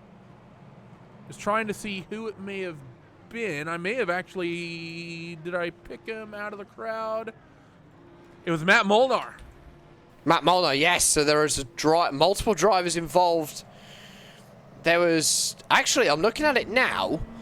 Andrew Saunders seems to slow up for his pit box in the fast lane. And then there's the driver behind that will go into him. That is the driver of Matt Molnar. And then Johnny Garrett goes straight into the back of Matt Molnar. So Matt, in the 29, now has a damaged rear wing. That is going to be irreversible damage, I believe, on these machines. Andrew Saunders has lost his front wing. However, he's managed to get that one back. Not sure what damage the driver of Johnny Garrett has got. Sorry, Andrew Saunders didn't lose his front wing. That was Johnny Garrett who did. So a lot happening in that round of pit stops there, Randy. Yeah, definitely a lot indeed. We're watching on board now this time. This is Johnny Garrett we're riding with as you work down this front straightaway pit road, and you see there's the checkup, and he just sort of didn't have any time to react, and I'm not sure. I want to ride on board with Andrew Saunders because it didn't look like he was like right up the back of someone. It definitely looks like Andrew missed his box and was just sort of caught out by that, but you know, I'm trying to figure out why it was such a big checkup from him. This is one of the reasons I like to give people some breathing room on pit road, Jack, especially in these early phases of the run. Because when these things sort of happen, it's nice to have that extra couple car lengths to be able to work with as you coast down on towards pit road. But yeah, there's just something about the way Andrew pulls into his pit box. There's just sort of an extra checkup there that I'm not exactly convinced was necessary. But regardless, it's going to be Matt Molnar who's the big loser, I think, in all that. I don't expect to see Matt Molnar back. Oh no, Matt Molnar is back out on the racing surface. He's got a bit of a weird looking rear wing for one of these Indy cars, but he's not giving up. And I like that spirit from Matt. He is going to stay on the lead lap. Jack Turner seems to be the last driver running out on the lead lap in the 55. Everyone else behind all looks to be retirements. The latest one to add to that list is that driver of Nate Michaels. So 28 cars took the start, Randy, and we have 20 left out running on the racing surface. Yeah, and we're starting to see this attrition really take effect, aren't we? And we're starting to see people make mistakes. We've seen people make mistakes on pit road, seen a couple mistakes out there on the racetrack, and it's, you know, we saw the first 40, 50, 60 laps. You know, at the start of the race, everyone's hectic, and then everyone kind of calms down. You know, reaching the halfway point of the race, you're going to sort of, you know, start feeling the excitement, I think, a little bit once again. Right now, we're only just past the quarter distance mark here, but lights out on the safety car. We're going to be going back to green flag racing here in a moment. Question's got to be for how long. You know what they say, cautions breed cautions, and that is true here at the Indianapolis Motor Speedway. But let's see if that does kick up again, or if these guys maybe can keep it clean and get us a green flag run. We've yet to see green flag pit stops in the 2019 Classic IndyCar Series Indy 500. Keep your eye on Jamie Wilson and Josh Chin now, 5th and 6th in the restart line. They're going to work their way through the field together, but the field is back under green flag racing, and a jump from Caleb Wheatley. Henry Bennett going to follow pretty close behind, so Caleb, he's got breathing room, but it's not as much as we've seen. It's not the second that we saw from Robert Grosser. It's just 4/10 over the reigning Classic IndyCar Series champion, but for second position, this one is going to be interesting, Randy. It's the reigning CIS champion versus the 3-time CIS champion. Yeah, this one's going to be interesting to see. That said, I think Henry Bennett likely to have the advantage here. We've not seen these Vortex cars be good in the middle kind of part of the run, which is we know we're going to get to. So right now, Henry Bennett, I think, just needs to hold off Robert Grosser. Even if Robert gets there, those Vortex cars super awesome on the early run in the first 3, 4, 5 laps. Even if he maybe drops a spot here, Jack, I don't think it's the end of the world. You see Bennett being very defensive, running the middle of the racetrack down the front straightaway. He's a little bit wide at turn 1. Doesn't quite get it turned down to the apex. That's going to affect his exit speed here off of turn 2. So might be an opportunity for Grosser, but he's not very close to Robert maybe not having the opportunity to make the move, and they'll stay single file as they work into 3. And up towards turn number 3 they head. And Robert Grosser still sitting in that 3rd position. Henry Bennett seems to be doing everything he can to hold off the Vortex cars, because he knows that as the stint goes on, the tyres are going to start to drop off those cars. A little bit higher tyre wear clearly on the Vortex cars. They come up to life pretty quickly but they can't stay there for as long as the likes of Team Chimera, where maybe the tyres aren't so good in the opening stages of the stint, Randy, as we've seen with Josh Chin, as we've seen with Jamie Wilson up at the front of the field last time around off the last restart. But it's going to be 2 more laps, and all of a sudden, Chimera are going to be there, their tyres are going to be switched on, and that car is really going to be going for some. Yeah, I think you'd be playing some Halo 1 competitive settings here. It's about to be a 2v2, Vortex versus Chimera for 3rd, 4th, 5th, and 6th as they worked off turn 4 down the back straightaway. And Joshua Chin is going to be the knife through butter potentially for Jamie Wilson here. You also see running just behind Jamie, it's another Vortex car.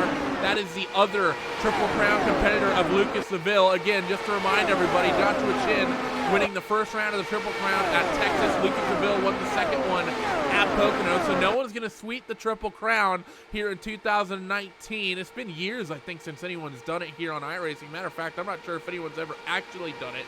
But it's definitely not going to happen here in 2019, as actually the Vortex cars, it'll open a little breathing room, it felt like, down that back straightaway that time. Josh Chin seemed like he fell off, but through 3 and 4 this time, that 93 has a pretty decent run. And that's what he needs for Josh Chin. Can he get himself past Tristan Hauser into turn number 1? They go. He's going to elect to stay line astern over a much tighter line taken than the 56.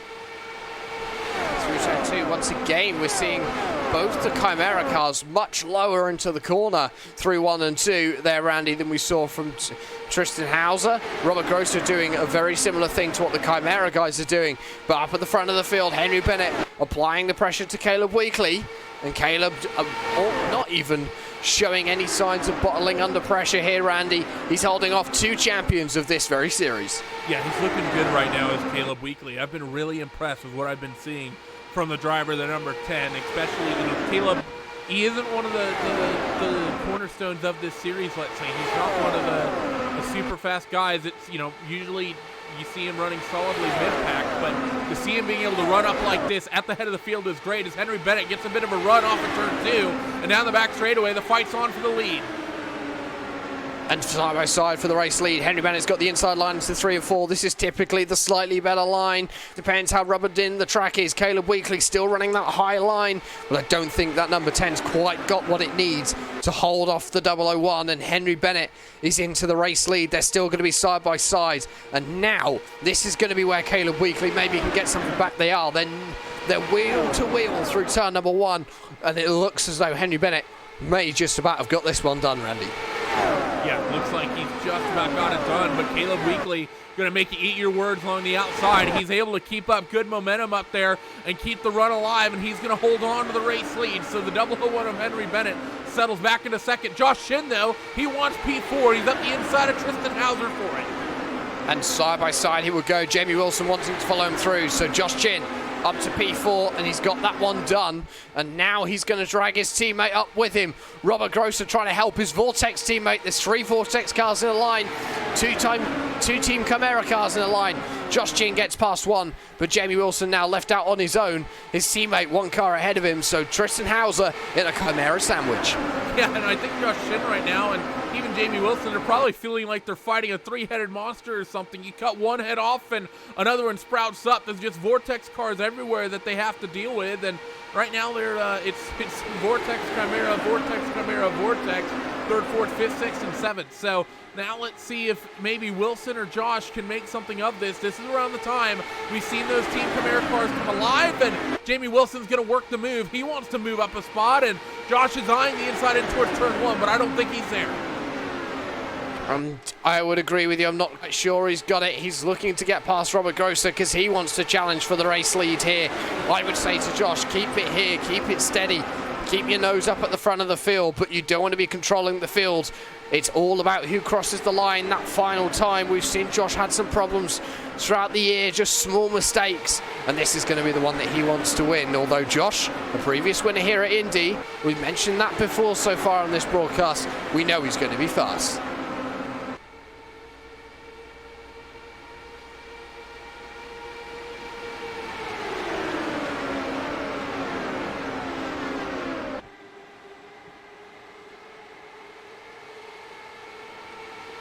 Battle for 5th position, still ongoing. Jamie Wilson putting the pressure onto Tristan Hauser.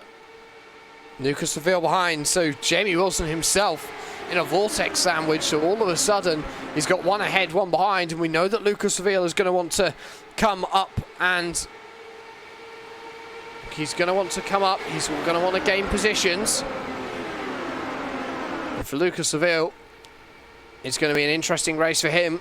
Someone who we know is also very quick here at Indy. He's shown pace, not quite the strongest qualifying as he would probably want here last weekend, Randy, but he can make up for that in race pace. A driver who we see who's very consistent week in, week out.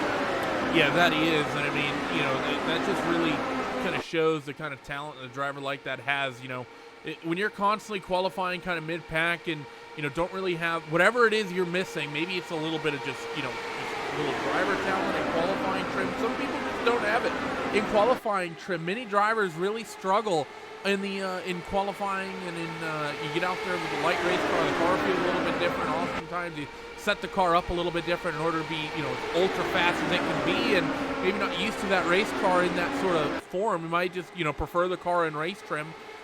You know, that is definitely a factor, and many drivers throughout the years have definitely fallen victim to that. As fight for third is about to be on, Josh Chin has gobbled up one Vortex driver, and he wants to get one more in the rearview mirror. Robert Grosser going to be in contention here, fighting for third with the 97 of 93 of Joshua Chin.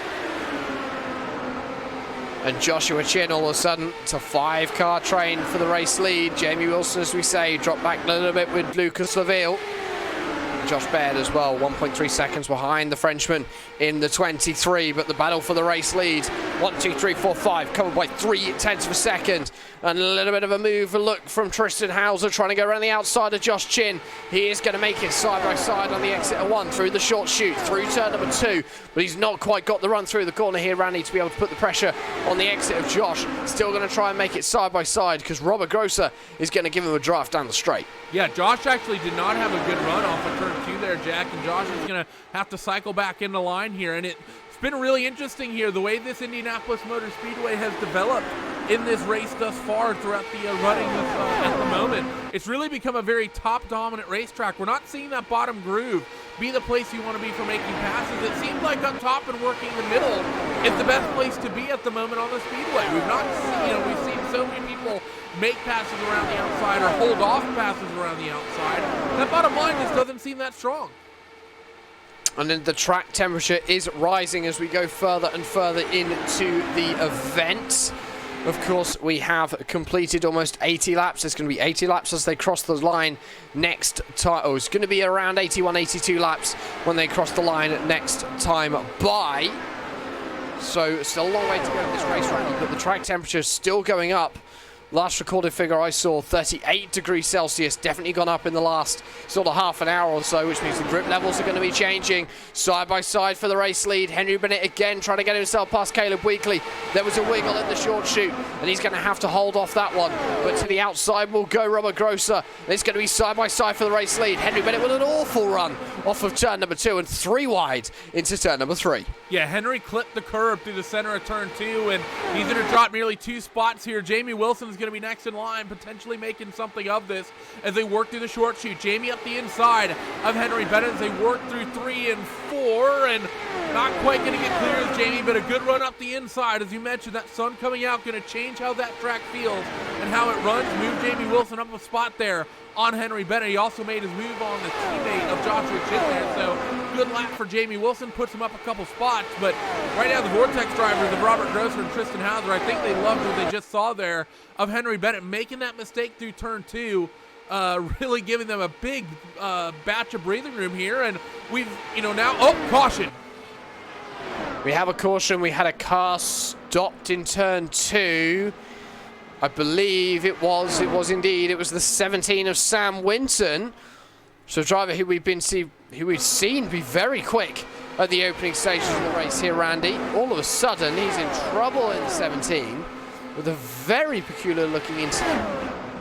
That's odd. It's almost like he got sucked into the outside wall and just kind of stuck there. I want to get an eye on board because it didn't look like on the TV shot that he had gotten, a big bite of oversteer or anything, but we'll see on board here is off of turn 1. So we join this replay, entering the front straightaway. whiz down the Indianapolis front stretch at nearly 225 miles an hour. And in towards turn 1, what happened? You see him trimming the wheel a couple times. Car gets tight mid-corner.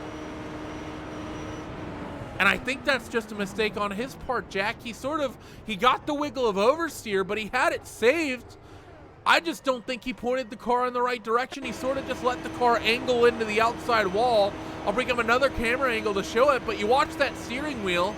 He's not sawing out or fighting with that race car. He just sort of drives it into the outside wall. And you also watch the replay as well. You can see that on the exit of turn 4 on the previous lap, he had contact with the outside wall. There's the wiggle. And yeah, it just, as you say, it looks as though it got sucked up into the wall. Just slightly incorrect correction by the driver of Sam Winton. All of a sudden, his day is over and done with. The 17 was going incredibly well, had a really strong start to the race, and as expected, everyone's on pit road. Yep, and this is potentially... No, actually, no, I take that back. This isn't really a pit window where you're still kind of in the same boat that you were before, as it's, you know, going to be probably better part of 3 full stops to get to the end here. Maybe a bit of a half fill, though, Jack, if you potentially, you know, talk about running to the end of the motor race from here. But still nothing, I think, really opening up in the strategy books for these guys just yet. It's going to be interesting to see as well. The race off of pit road is going to be an important one. Down and away is Caleb Wheatley. We can see the Vortex cars behind him, and he is going to win the race off of pit road. So keeping the race lead will be the driver of Caleb Wheatley. It looks as though Henry Bennett has got out in 3rd. Josh Chin as well out in 4th. So Vortex drivers in general really having a bad day with that round of pit stops here, Randy. Yeah, not great for them whatsoever. And actually did something befall Jamie Wilson. Jamie had issues on pit road, it seems like. He's dropped a long way down. It's telling me that it hasn't actually registered that he's made a pit stop. He's back out and away, but as you say, a long way down the field. Let's have a look and see if we can see anything. Ah. Oh, missed his pit box. He never got into the pit box. That's why it took so long for him to get himself sorted, because that's a really interesting one. It took a very long time for him to get positioned in his pit box. Yeah, so that's unfortunate for him. So, driver we've been seeing be running very strong this far this race. He's going to be cycling well down the running order. Not sure where exactly he's actually being scored right now, but he's around Todd Novosad, who's 15th. Mike Gerlicka was 11th, but yeah, disaster there for Jamie Wilson. That said, though, Jack, he's already sort of done this once, but he did it on strategy. Remember that early caution, he elected to stay out, and he's been part of the lead group since. We haven't seen that 87 car really run through the mid-pack traffic yet, and we've seen a couple drivers get held up. We have, and it's why we haven't seen the likes of Josh Chin and Lucas Laville really surprise us through middle portion of the race so far, sort of from laps 20 up to about lap 60. As the lights are off on the pace car, we're going to have a chat to Matt Cook, the 2019 champion, for one final time this year. Matt, first of all, once again, congratulations on the championship.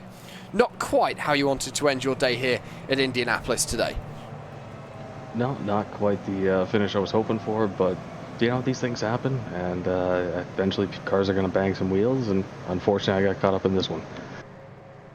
And, well, a driver who we always like to see up at the front of the field started from pole on the inside of that front row at the start of this race, and very fast in that number 6 machine. 2020, are you back to defend your championship? I would say there is a high possibility of it, but you know, we'll see how things go over the winter here. I'm gonna definitely enjoy a little bit of time off and kind of relax a bit. It's been a long, hard-fought season, and overall we've seen you know, the competitiveness just skyrocket up this season. So you know, really enjoyed it, and looking forward to the next one. Well, Matt, before we let you return to your team, very quickly, would you like to give a shout out to? Definitely a shout out to Andrew and Randy for a great job done all season long, and Robert and Lucas on a great season overall for all the work that they do and make sure the league runs as good as it does.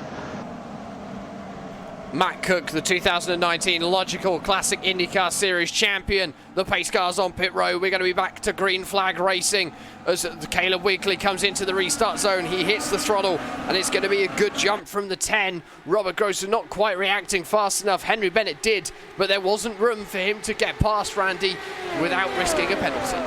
Yeah, you're absolutely right there. So these guys wanted to keep it single file through 1 and 2 this time. And I see the whole field pretty much single file out. No one being that aggressive. Your race leaders spreading out, as we've seen on most of the restarts thus far today. Robert doing a relative best that he can to keep up with Caleb Wheatley. It's not the worst restart from a car we've seen starting second in line one of these restarts, Jack, but it's still 3/4 tenths that I bet he wish he hadn't handed to the 10. And it's those 3/4 tenths that he's now got to work on getting back over the course of the next couple of laps. Of course, Josh Chin sitting in 4th. He's currently putting pressure on Henry Bennett for 3rd. They head into turn number 1, almost 370 kilometers an hour on the speedometer for Henry Bennett. The speeds at Indianapolis are incredible, how fast these cars really can go.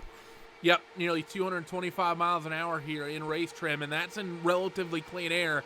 You get out there in the slipstream and you start pushing 230 at the ends of the straightaways. 227 that time in towards turn 3 for your race leaders. Henry Bennett was a car I was following that I was taking data from when that happened. But your top 5 now, Jack, starting to form themselves back up a little bit here. They are indeed, and as they head themselves across the line once again, the top 5 is going to be split by just under half a second. Tristan Hauser, Randy Shoemake there side by side through turn 1, and through will go the 04 of Randy Shoemake up ahead of Tristan Hauser, and all of a sudden for Shoemake, he's concentrating on getting further forward in the pack. Yeah, that's what he is. He's just trying to do everything he can. Is Randy Shoemake in this 04 car? But it's been tough logging for him. Not crazy. I mean, the day didn't start the way he would have wanted to, rolling off in the 22nd spot, logging into the incorrect account, unfortunately. But yeah, it's been a rough day for the driver there for 22. But finally gotten himself up near the head of the field, and I'm sure he's someone here, Jack, who really wants to represent Torque Freak Racing as best they can here. And this is someone who also... Actually, he's Randy Shirley Aerox, right? He is Aerox, I believe. That could be Sasha Lamp's car that he's using today. I think you're right. I think he's technically on Sasha Lamp's account. Because of course with the league tool that we have here on iRacing, you can actually set names. So I think that's why that's doing that. So apologies there, but Randy Shoemake going to make a move up the inside here on the deuce. And down to the inside he goes. Through he will go on Lucas Seville. He is up to 5th position. Sure, Lucas won't mind too much about that. Seems as the fact that this battle for the lead is now an 8-car train with Josh Baird in the 23, just latching onto the end of that one and looking forward. Randy Shoemake again trying to get through, and this time it's on Josh Chin, and he's done it. The 04 all of a sudden is on fire. Yeah, he's looking very good here for Team Aerox. So coming off turn 4, of course, the 6 of Matt Cook. He's one of Matt's teammates, and with Matt having the issues that he had, Randy's going to want to go out there and put in a good showing from the team. As your top 4 all single filed out, top 8 all single filed out, really. No one having an opportunity to really make a move just yet as they work down the back straightaway. But what an actually fitting thing for this classic IndyCar Series Indy 500, Jack. It's sort of a classic thing of drivers potentially sharing cars. Actually, the fight's going to happen for the race lead here. Robert Grosser gets a great run off of turn 2 down the back straightaway. He'll look up the inside of Caleb Wheatley. And he is going up for the race lead is Robert Grosser, and he is going to try and get past Caleb Wheatley. Wheatley has been up at the front for an incredibly long amount of time. I think he may just about have the most laps led of anyone here today, Randy, because I'm pretty sure he was at the head of the field for most of the last green flag period, and we ran almost 20 laps on that one. Yeah, that 10 car just sort of sat out there quietly and logged laps. There's not been too many people able to really challenge him, and he's just sort of sat out there. We've seen a couple people get close, but he's just been able to hold on to that race lead as this entire field keeps themselves single filed out. Now Shoemake, he'll be looking to make the potentially a move here for P2 back on Robert Grosser. Robert just got that second spot pried away from Shoemake not that long ago. Back to my point, what a fitting thing to have Shoemake potentially, basically technically in another driver's car, something that used to happen historically in real racing as well. Mario Andretti, I know, is a driver who did that on more than one occasion, especially when he's running in Formula One. He'd go over, have to race in Europe, someone would qualify the car for him, and he'd then, once that person qualified, he'd take over for the race. Had to start dead last due to the rules at Indianapolis, but all he cared about was he was in the show. So, fitting thing here at Indianapolis is Grosser wants the race lead from Wheatley. And he is down to the inside. He's got himself just that little bit more of a better run off of 3. Through 4 they go. Caleb Wheatley really making that high line work. 3 wide for the race lead as Randy Shoemaker's going to get involved in this one in the 04. And the 3 is going to tuck in behind the 10. But Randy Shoemaker now trying to get down to the inside in turn 1. He's done it. He's up into second position. Yeah, that's a good move there from Randy Shoemaker. Just decisive and made it look easy. Got him clear before he ever got towards turn 1. Didn't have to think about going 3 wide into the entry or potentially trying to pull a Sato line or something like that. So Shoemake now comfortably in the second spot. Move Mr. Grosser back into P3. Henry Bennett has settled into 4th. Josh Chin 5th. Lucas Seville, Tristan Hauser running 6th and 7th. I want to check in, by the way, with this man. You're going to see in the middle of this 3-car pack, Jamie Wilson starting to move his way back up through the field here, Jack. He's up 2 spots since the restart. Yet Hoffman is next to make it 3. He's got himself back inside the top 10 after that mistake on pit road. So the recovery drive is starting already for Jamie Wilson, but he needs a restart. He's 3.5 seconds back. We know this car is potentially race-leading pace, but 4 seconds back right now. He needs another yellow before this race ends. And the 87 down to the inside to try and break himself out of that Vortex sandwich that he was in on the 05. Going to use that high line, but it looks as though the 87 just having a slightly better car, and through will go Jamie Wilson. He's up into 9th position, but now he's got to make up almost 3 seconds onto the back of Josh Baird to even have a sniff at that lead battle. Yeah, so we'll check back in with that race-leading fight. As you see, it's still Caleb Wheatley, well and truly clear of everyone else. Randy Shoemake settled into second, but for how long? Grosser seems to have a nice run off of turn 2 this time. In the background, I believe that's Todd Nova said, "Oh, caution!" Just talked about someone needing one. We get it. And we do have caution out on the racetrack. That's for the 68 of Johnny Garrett. He's got a problem. And same place as Nate Michael had it just a few laps ago. Through turn 1 he would go, but instead of losing the car, he runs very high into the wall, and it's almost the same bit of Armco that he hits there, Randy, and a lot of damage on the 68, and out of the race he will be. Yeah, it's just a generally hard hit right there for him. Not what you would want to have happen to you at all, but drivers will be getting woed up as they reel in the iRacing safety car that's been deployed and is catching the field up down the back straightaway here. But talked about this for Jamie Wilson, and that was almost perfect timing. That said, Jack, this does get us actually into the next pit window. You're expecting 36 lap stints, 36, 72, 108. We have 105 to go, so you can make it to the end from here on 2 more stops. So this is an important round of pit stops for these drivers. It means that they can have a full tank, four new tyres, as you say, and get to the end on 2 more stops. So once again, a caution period in the pit window. However, we have only been going 14 laps, so I expect to see a few split strategies from some of these drivers. Some guys may be going with the risk and running longer. We've seen that before. It gets them out of the midfield. If he can get a caution at the right time, they will be lucky enough to be able to come down to pit road with everyone else. A lot of cars taking to the pit lane. I can see a couple staying out here, Randy. The first one of those is going to be Josh Baird, the 23. We've seen him do this before this season. He's going to stay out during a yellow period, and he is going to inherit the race lead. And I'm not sure if I'm a fan of this from Josh Baird. I mean, there's a 10-lap run here, Jack, and this is it's a pit stop window pit stop. I don't know if I like this call at all.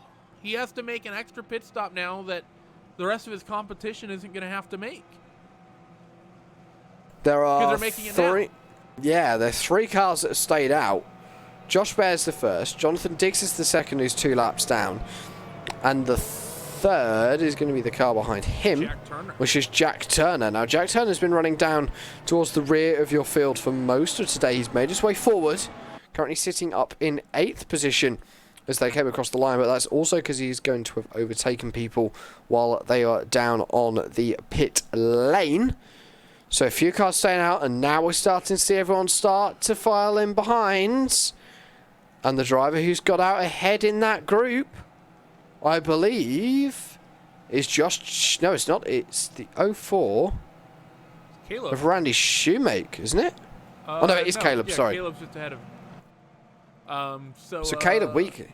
That's a great Caleb stop from Wheatley's Josh Shin. That's plus a couple spots. Robert Grosser drops down 1. But, yeah, that's a great pit stop there. We are going to step aside for a couple of moments here on RaceSpot TV and the iRacing Esports Network. We'll be back with continued coverage of the Indy 500 presented by New Centric Solutions.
Welcome back here to the 2019 Classic IndyCar Series.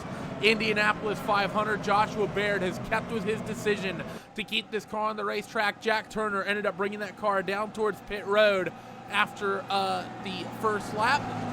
So it's going to be Josh Baird in command of the field here. Car is going to be on roughly 12 lap both tires from everyone else out there on the racetrack. And what kind of speed is the 13 of Josh Baird likely to have off of turn 4? Pace car comes down towards the safety of pit road, and now we wait for Josh Baird to bring the field to green here as we approach halfway here, Jack, in the 2019 Classic IndyCar Series New Centric Solutions Indy 500. In 2 laps time, as you say, we will be hitting the halfway stage, which means we'll be halfway into this Indianapolis 500, and a lot has happened in the previous 250 miles, and we've still got a lot of action left to go. Back to green flag racing, Josh Baird leading the field away. He's got a 3/10 gap up at the front of the field, but Caleb Wheatley, he's on newer tyres, and he's going to want that control of the field back because he knows he's got a nice gap back to Randy Shoemake.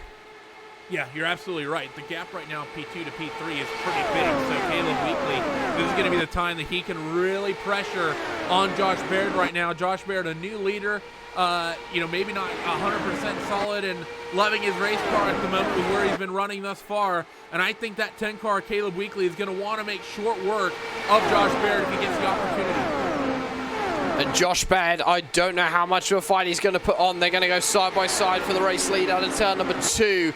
As they head towards the halfway stage at the line, and through will go Caleb Wheatley. No defense from Josh. And the 10 back to the race lead. So Caleb Wheatley will lead at the halfway stage of the Indy 500 presented by New Centric Solutions. Yeah, looking absolutely fantastic right now as down the front straightaway. You see Randy Shoemake. He brings in Joshua Baird really quickly after getting that run.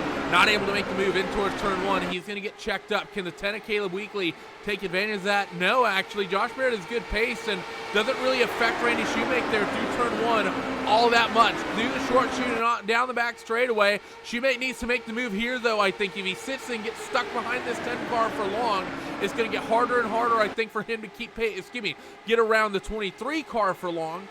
He's going to be harder and harder for him to keep pace with the 10.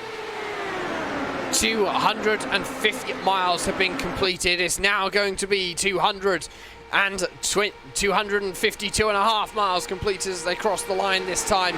We're into the second half of the Indy 500 presented by Centric Solutions on the iSport TV and on the iRacing eSports Network as Josh Baird almost making contact with the outside wall through turn number 1 as Josh Chin makes his way up into third. Yep, you see now Josh Baird starting to fall like a bit of a rock here as Team Chimera driver gets through. Now it's going to be the trio of Vortex drivers. So number 23 by Koenig Motorsports, we saw his teammate a little bit earlier on not have a great run, have his race come to an end in the same incident that took out Matt Cook.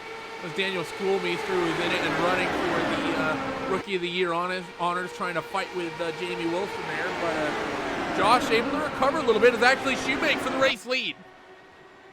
And Shoemake indeed looking to get himself past Caleb Wheatley for the race lead in the 04 to get his first laps led under his belt for today. On the exit of turn number 2, it's still going to be Wheatley ahead, but they are going to be side by side on the run down to turn number 3. Josh Chin tucking in behind the 04, maybe trying to see if there's a chance he can get through as well. Side by side for the race lead as Randy Shoemake gets himself up into the lead, and Josh Chin going to follow him through. So Caleb Wheatley in 2 corners could potentially lose 2 positions, but no, he's on the defensive, he's on the offensive, and Josh Chin hasn't quite got enough to hold him off as he gets the draft of Shoemake, and Shoemake leads as they head across the line. Caleb defends second, and he almost nearly goes for the race lead there on Shoemake in towards turn 1. So through turn 2 now and getting ready to work down the back straightaway. What's going to happen this time? Because as laps start to tick down, drivers will slowly start picking up the aggression when they end up deciding when the time to go exactly is going to be in towards turn 3. Wheatley wants that lead back. And through the center of the corner, they're going to stay side by side. Hard to say who has the advantage at the moment. We're starting to see the racetrack change and the bottom groove become a little bit more prominent. And speaking of it, look who's checking up on the bottom end of the racetrack. Josh Chin's going to make it 3 wide for the point. And he was 3 wide for just a few moments' time, and they're going to go 2 wide, 2 deep into turn 1 for the 105th time. Josh Baird on the old tyres, still there, hasn't quite got the grip of everyone else. And behind, there's moves being made for 5th between Robert Grosser and Lucas Laville. Watch out for Tristan Hauser, watch out for Henry Bennett. We have got 2 wide, 4 deep, all for the race lead. All for the race lead, all drivers fighting inside of the top 7. Wheatley on Randy Shoemake takes the race lead back as they work through the short chute of turns 3 and 4. Vortex cars starting to cycle into 4th, 5th, 6th. Josh Baird gets passed by a flurry of Vortex cars, and now it's going to be Randy Shoemake that Josh Chin has to fight with as they work down the front straightaway across the yard of bricks and into 1. And Chin's not going to be able to make anything of it just yet. Grosser settles into 4th. Laville P number 5. And the field is starting to work itself through here and potentially start to string out. We've lost those last 3 or 4 cars that were in the running order, the likes of Baird, Hauser, and Bennett. They've dropped off by about 6 or 7 tenths here, Jack. And did I mention we still have 95 laps of this race to go? Everyone's fighting as if it's the last lap, and we've still got just under half race distance to go. And don't forget behind, we've got this second pack from Jamie Wilson down to Mike Gerlicher. Not as many cars, but still as much battling. 2 Vortex cars in that one as well. Timus and Jamie Jan Hoffman both battling out with Andrew Adair Saunders. That's for 11th. Todd Novosad, Jamie Wilson for 9th and 10th. It just looks as though Jamie Wilson actually hasn't quite had the pace since he had those issues on pit road here at Randy. Hasn't quite been able to get himself back up into that lead pack. Thing is, though, that it's been a very difficult track, I think, to really work your way through the running order, Jack. You think about how long it took the likes of Josh Chin and Henry Bennett when they got cycled down the running order a little bit, how long it took them to recover. I don't think it's the end of the world. That said, the 04 of Randy Shoemake, he wants to lead back from Caleb Wheatley. He gets up the inside off of 4, but the momentum favors the 10. So the 10 will lead at the yard of bricks, and Randy can't even maintain an overlap going into turn 1, so they will single file out. But it's been a very difficult racetrack for drivers to make passes here. It's been racy. You can run both lines, but it seems like there's a huge advantage to the car that's defending here pretty much all race long. And we could see that change towards the end. Of course, defensive is usually a bit of a hindrance, but clearly not here today. The driver on the inside seems to be able to get the power down, or the driver defending seems to be able to get the power down just that little bit better. Once again for the race lead, they're going to go side by side as they cross the yard of bricks, and Randy Shoemake this time, has he got to run into turn number 1? There is overspeed, there is overlap, but Caleb Wheatley on the high line, he's going to have to really try and push it up into the wall. Almost contact behind, a little bit deeper into this group, but Caleb Wheatley still holding on to that race lead. There was overspeed, there was overlap, but there was no overtake there for the race lead that time. Josh Shin now for second. Going to have the run on Randy Shoemake, but not going to do much with it. He's going to sort of sit there in line. You see the drivers toward the tail end of this little pack of cars starting to stack up on themselves. You see Henry Bennett involved in this fight with Tristan Hauser nearly side by side a couple of times there over the course of this lap. They will keep things single file as all this fighting, Jack, is starting to allow some of these cars in the second group to start reeling these guys in. Jamie Wilson suddenly finds himself only a second and a half off the 001 of Henry Bennett. So Jamie Wilson not far off from starting to sniff the slipstream on this lead pack. Yeah, he's nearly 3 seconds off the leader, but all he has to do, at least, at the moment, is catch that car that's at the back end of this lead train. And if he could pull the rest of his group that he's currently got behind him with him. And all of a sudden, we've got a 14-way battle for the lead, technically. Essentially, most of the field, all in a single train. Side by side goes Josh Chin and Randy Shoemake for second position. Look at the overspeed that Chin has into turn 1. And he has got it done nice and easily. No defense from Shoemake. Yeah, textbook move there from Josh. I think Randy not getting a great exit off of turn 4 there.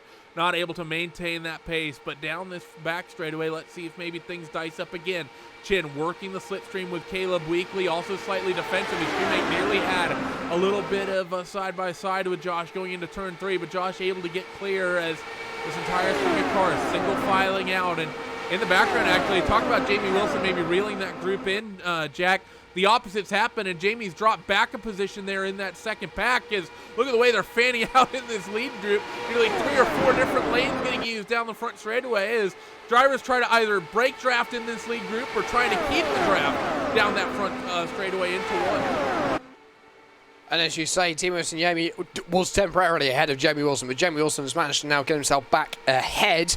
You can see that just on the right-hand side of your pictures just a moment ago as we keep the eye on the battle for third position. This is Lucas Ville, the number 2, the Frenchman, not quite had a great quali pace, but all of a sudden the race pace seems to have come to him as they get further into the race, and this is where he needs the race pace as he's eyeing up a move. Around, 2 cars around in the back. I see Todd Novosad. I think Andrew Adair Saunders is in it as well. There is Andrew Adair Saunders, seems to have ended up in one of the grandstands. 34, the 05 was involved as well, I believe. The Jan Hoffman machine of Logykal Vortex Sim Racing is re-ride on board with Andrew Adair Saunders. Let's find out what happens here. He got himself up behind Jamie Wilson, in fact. A brilliant move from the 12 as he heads through turn 4, touches the curb on the inside. Ooh, he got collected from behind, so he would probably not have even known that was coming. Well, he cleared the wall, so that's a home run there from Andrew Adair Saunders. We want to get another look at this, though, to see what happens. We'll bring up, I believe, the blimp camera should show us the best camera shot of what exactly happens here. But the 12 is Saunders on the inside, 36 and Novosad behind him. Let's see, they enter turn 4 here. And let's see how this pans out. And Novosad just gets loose off of 4. He does get loose off of 4. He taps the rear of Adair Saunders. Adair Saunders goes round, collects one of the Vortex cars. That would have been Jan Hoffman, I believe, because this Nyemi did get past. And then there was the third car as well involved in that. That was Mike Gore, fourth car involved in that. That was Mike Gerlicher. Gerlicher seems to have got away with very little to no damage at all. Let's ride on board with the driver of Todd Novosad. Exit at the corner, yeah, the rear end just goes loose, and bang, he's just... Andrew Adair Saunders very much the unlucky party in that one. and all of a sudden, he's out of this race.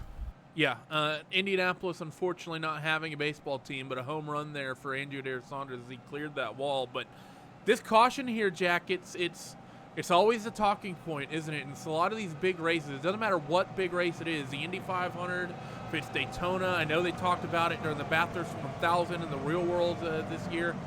These cautions just always seem to come at awkward times, and it's another awkwardly timed caution for these guys. 15 laps down the road from here, you could make it to the end on one more pit stop. As they currently sit now, it's going to be one more full stop, and then you're going to need about 15 laps of gas. So there's potential strategies that could happen here. You could make the argument short fill the car here, just get back out, get track position, or you can make the argument that you fill the car up, as I think Jack Turner, he's going to try to, lead a lap here again. We saw him attempt this last time, but it was Josh Baird who kind of undercut him on that one. But he's going to be doing it this time as well. So the 55, how long is it? No, I take that back. He pit when Baird stayed out. So everyone now out of the pit lane. Jack Turner, as you say, is going to be taking over that race lead. Josh Chin. Yeah, Josh Chin does indeed win the race off pit road. So the 93 all of a sudden cycling himself into the effective race lead once they get themselves past Jack Turner. We're going to step aside once again here on RaceSpot TV and the iRacing Esports Network. We'll be back with continued coverage from Indianapolis.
Nucentric Solutions is proud to sponsor the Oval Triple Crown race at Indianapolis. Nucentric Solutions offers managed IT services to small and medium-sized businesses in the southeast of the United States of America. For more information to see if Nucentric can provide for your company their IT solutions, visit them over at www.nucentric.com. Welcome back, ladies and gentlemen, to RaceSpot TV and to the iRacing Esports Network.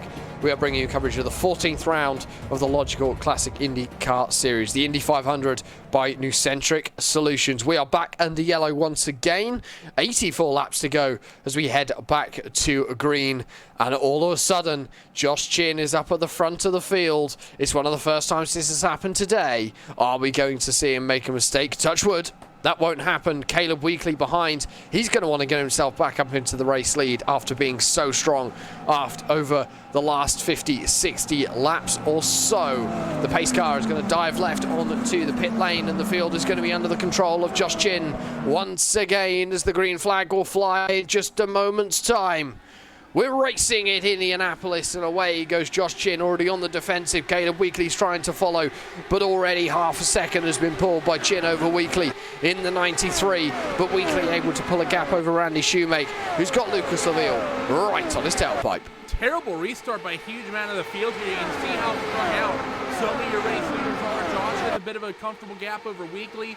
Wheatley a comfortable margin over Shoemake, who does not have a comfortable margin over Lucas LaVille right now. LaVille, a big gap to teammate Henry Bennett. Henry Bennett a long way, not far ahead of Josh Baird. That said, and Baird a pretty comfortable gap out ahead of Jamie Wilson. So everyone relatively strung out here, except now your race leaders, as Wheatley is reeled in Joshua Chin very quickly. And they're side by side as they head across the line, and it looks as though Caleb Wheatley may have got the move done as they head into turn number 1. He has.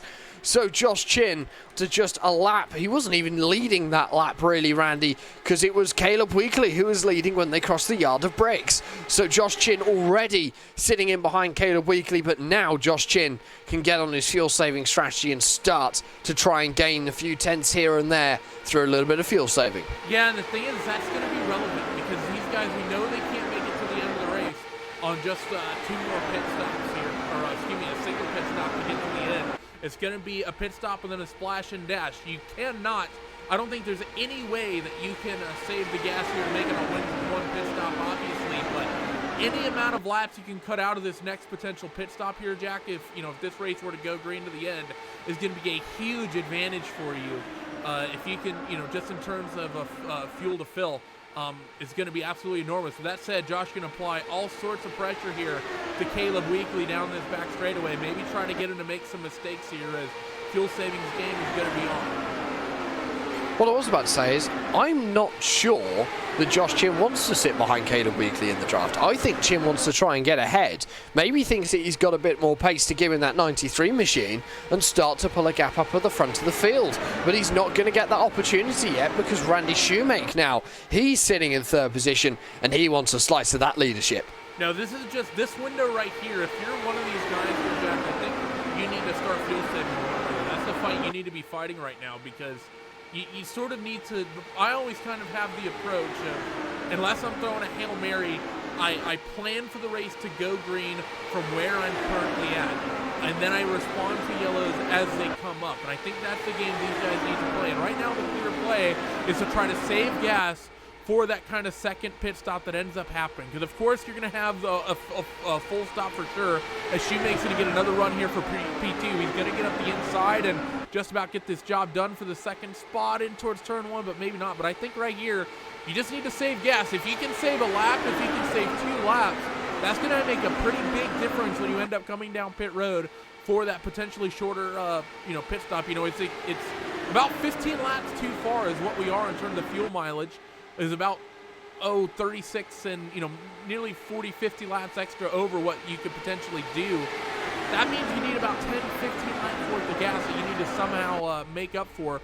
So whether you go a full stop and a half stop, or 2 sort of kind of 3/4 stops, whatever you do, I think saving fuel is still a huge advantage right now. And it's going to be that fuel saving that these drivers need to start thinking about. We're getting to the point where actually, if we do run green from here, we could be done in the next hour or so. And as you say, 2 more pit stops to get to the end, 78 laps as they come across the line. As the battle for the lead is going to settle down for just a few moments' time. We have found ourselves, Andrew Adair Saunders, one of the drivers who was involved in the incident that happened just a few laps ago. Andrew, we will get to you in just a moment's time. But Randy Shoemaker's decided that he wants to try and get into the race lead and get himself past Caleb Wheatley. However, I'm not quite sure side by side through turn number 1. Actually, he's got a slightly better run through the inside. Caleb Wheatley still holding the top line of the racetrack. And as they head themselves out of turn number 2, I think Caleb Wheatley has held it. So Andrew, first of all, welcome to the RaceSpot TV booth. Just take us through what happened in that incident that took you out of the race those 10 laps ago. Well, there is nothing much to say, but I was just trying to get a run on the Vortex car. I don't remember who exactly it was. Sorry about that. But I couldn't get the run on the inside, so I just stayed on the inside to give my teammate Todd a little bit room on the outside so he can maybe get a pass on me, not to impede him in any way. But what ended up happening is he lost control, unbeknownst to me, and just slammed into me. After that, I was just in pure shock.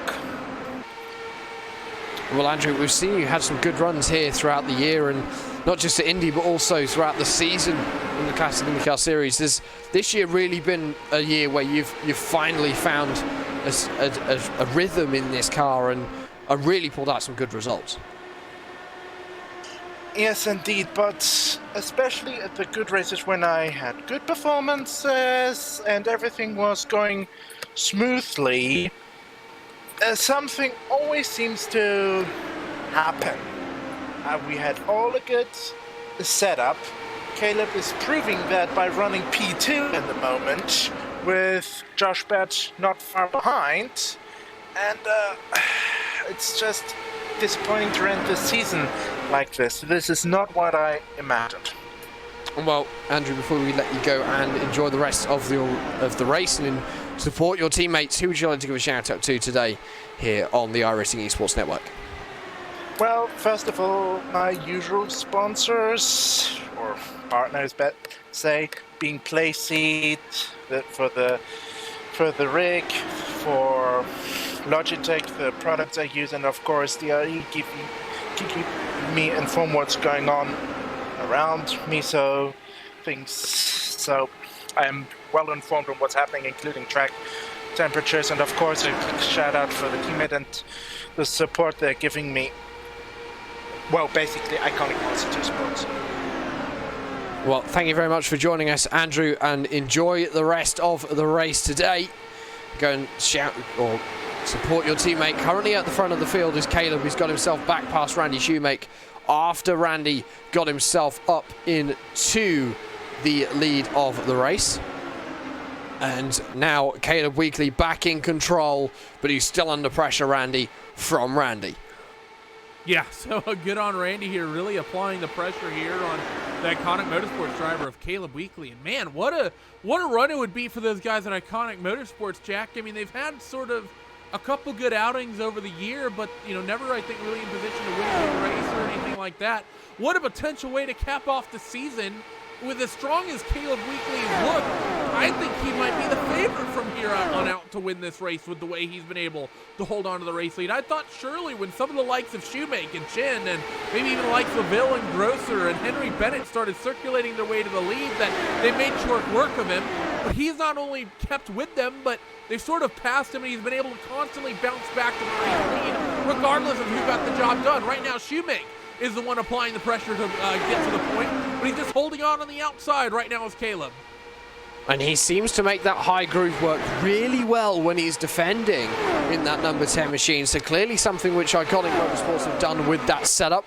We are past the 75 lap to go mark now, so really starting to get closer to that checkered flag. As we head ourselves towards the middle of this fuel run, the drivers are now going to be looking at the numbers. They're going to be crunching the numbers. The crew chiefs are going to be sitting there thinking, when can we get you down onto the pit lane to get you out and away? Of course, 2 more stops to get to the end of this race, Randy. And within about 5-6 laps, we're going to be inside that fuel window as Randy Shoemake making moves for the race lead. Yeah, we're basically already inside of that fuel window to get home on one more pit stop from here. So if you were to pit right now, you can make to the end on one more stop. So drivers now are going to be thinking of if there's some strategy they could play, if they're in some traffic they don't want to be in, maybe we can make a strategy call and work our way back up from there or something like that. That said, I don't think there's anyone that's really in it for the race win that's too likely to do that, Jack. I think if you're in this lead group, and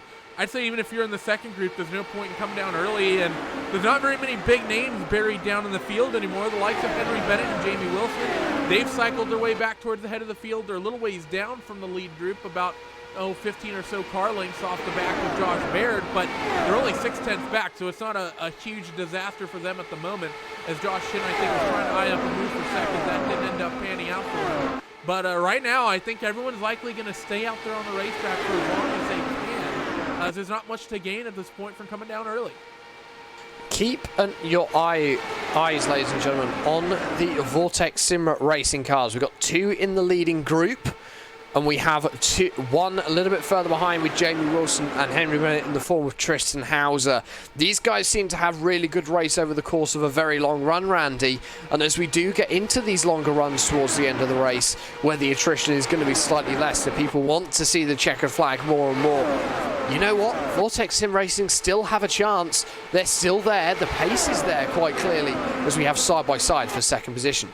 Yeah, Shoemake nearly eyeing up the 10 car of Caleb Wheatley as well, so nearly side by side for second and third as they work their way in front of the racetrack. But I think Vortex, this is a race they'd really love to win, and you see Henry Bennett, I think, working on Josh Baird. They brought that gap down and in. Something is happening. Both Wilson and Bennett the last lap have been flying and just reeled in a number of cars. You see they're out, also brought Tristan Hauser with them, so that gap is really coming. Actually, with that Grosser in the background, I see another, I think that might be, no, that was Hauser who I saw. Apologies for that, but yeah, this is, for that Team Vortex group, it's been sort of a decent year, but not great. Lucas Avila, of course, winning at Pocono was a big plus sign for the team. I think Vortex being another group that would love to cap off this this season with a win here in Indianapolis. Of course, Vortex Sim Racing really were the dominant team for the opening 3 years of this series, with Robert Grosser winning the first 3 championships, the only driver to win 3 on the chop, the only driver to ever defend his championship in this series as well. Of course, Henry Bennett not deciding to come back this year for a full season attempt to try and defend that championship, as we saw Randy Shoemake once again looking to try and get himself up into the race lead. However, nothing happening just yet, Randy, because he's still got mirrors full of a purple and white car driven by a man called Josh Chin. Yeah, so I mean, there's not been any windows that have really opened up at all for anybody. I don't know what it is, but this is about as single groove as I've seen the Indianapolis Motor Speedway in a long time. That said, the IRO 5 was often a car that would present a race like this. I think I saw Jamie Wilson potentially losing a spot in the background. That's exactly what's happening. Tristan Hauser eyes up the inside, is able to get around Jamie, so moves Wilson back down in towards P number 8. But you know, these guys here, Jack, it's really crunch time now. You're out of time to make adjustments to the race car. What you have is what you're probably going to have to the end of the race. Maybe if you get a caution, you might make a front wing angle adjustment, take some wing out of that car to really help speed it up down the front straightaway. But besides that, you're not going to be making any big Hail Mary moves on pit road, because at this point to the end of the race, track position is going to be king, and you don't want to waste time on pit road making adjustments to that race car from here on out.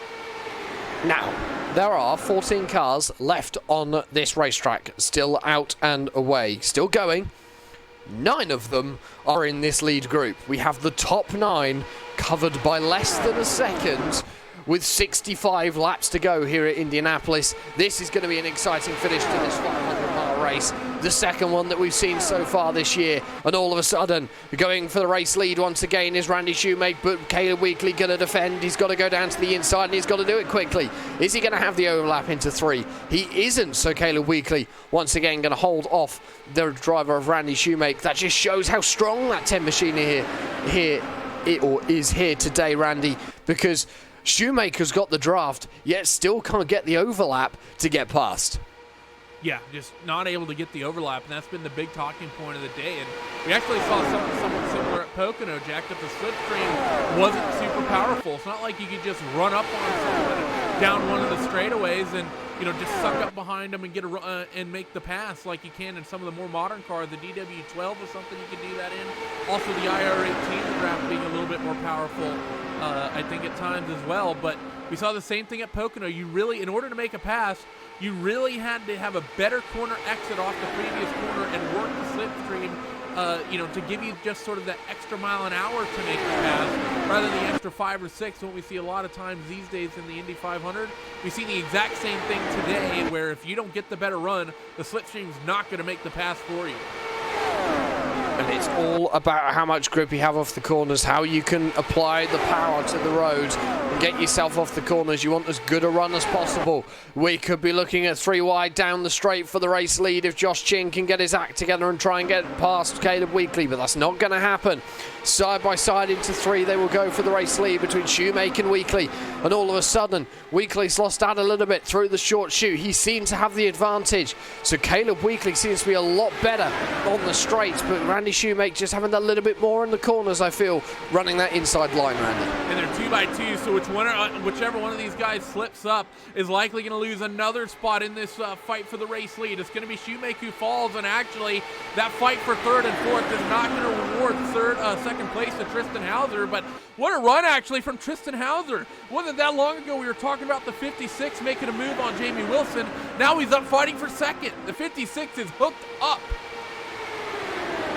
And this is what we mean. Vortex Sim Racing slowly coming to them. This is the longest green flag period we've had all race, I believe. And all of a sudden, we're seeing the likes of Tristan Hauser. We're seeing the likes of Lucas Laville. The cars are switched on, and they are really going for it. 3 wide into turn 1 for the race lead. And the driver who's going to come out in top, that is going to be Randy Shoemake. And all of a sudden, Caleb Wheatley, he's cycled back to third. His reign at the front of the field is over. And Tristan Hauser, he wants to defend his Indy 500 win here from 2 years ago. He wants to walk onto victory lane. He wants to drink the milk today. And they were 3 wide behind. I saw Josh Baird and Henry Bennett, Josh Shin, and actually now it's going to be Jamie Wilson who gets shoved up the racetrack as well. There were 3 wide back there. They're nearly side by side for the race lead again, though. Hauser wants it, and Shoemake wants to keep it as well. Keep an eye on Caleb Wheatley. He's been shown to be brave all day long as Bennett cycles into the top 5 now and in towards turn 1. Shoemake will try to jump it down to the inside and make the move down low, but he's not going to be able to do that. And with 60 laps to go, Jack, the question has to be, can they keep up this intensity of racing from here to the end of the race? I think the answer is likely no, and I'm not gonna lie, I like what the likes of Josh Chin and Jamie Wilson are doing. They're starting to cycle to the back of this group. I think trying to get out of this pack, thinking there's a high likelihood there's an accident, with at least 1 pit stop and likely 2 still left to go in this motor race. I love getting out of this as Jamie Wilson spins off of turn 4. We're back under caution. It's the caution that you were talking about, Randy. But it's one of the front runners. It's one of the favourites. Jamie Wilson, he makes contact with Josh Baird off of turn 4. It spits the front of the car round. Nothing the Brit can do on a 250 kilometre an hour impact with some Tech Pro barriers. And all of a sudden, the 87 is out of the championship. He should still keep Rookie of the Year, but he's not going to be able to walk away with a good finish here today. The onboard was a little bit hard to tell what exactly happened. From that angle, though, it almost looked like Jamie pushed up into Josh Baird there on the outside. I want to see another angle of it, though. I want to see how much room Josh Baird had to his right coming off to corner number 4. So through turn 3, they're fine. The exit of turn 4 is where the problem happens, and they come off of turn 4 and oh, I don't know. That one's a little bit different as well. It almost looks like Josh had some space to his right-hand side. Let's try the chopper cam, see if maybe this brings a different answer. I'm actually not really a fan of this camera angle either. How do you see that one, Jack? I'm now going to go and have a look at the onboard footage. I have a feeling there was a wiggle coming out of turn 4 from Josh Baird, which is what would have caused the slight left jolt, because the car looked really set up. Yeah, he got oversteer off the corner. It was only a slight bit of oversteer, but it was all that he needed as drivers down onto the pit lane. So we'll get another angle of this, and we'll watch the hands of Josh Baird to see how bad that wiggle was, and we'll check back in. You see that 87 car getting the run down the front, the back straightaway, but we'll check in and watch the hands of Joshua Baird through turn 3 into the short chute, and let's see what happens to the driver. The number 23 is the ultimate pit stop, and you're right, it was just a little wiggle for Joshua Baird.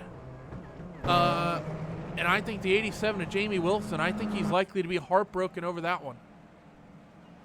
I do as well. It's always a heartbreaking thing to see is an incident like that, and for Jamie Wilson is not how he would have wanted to end his season, but he is going to be the latest of our non-finishers. 13 cars then are going to be left out running on the racing surface.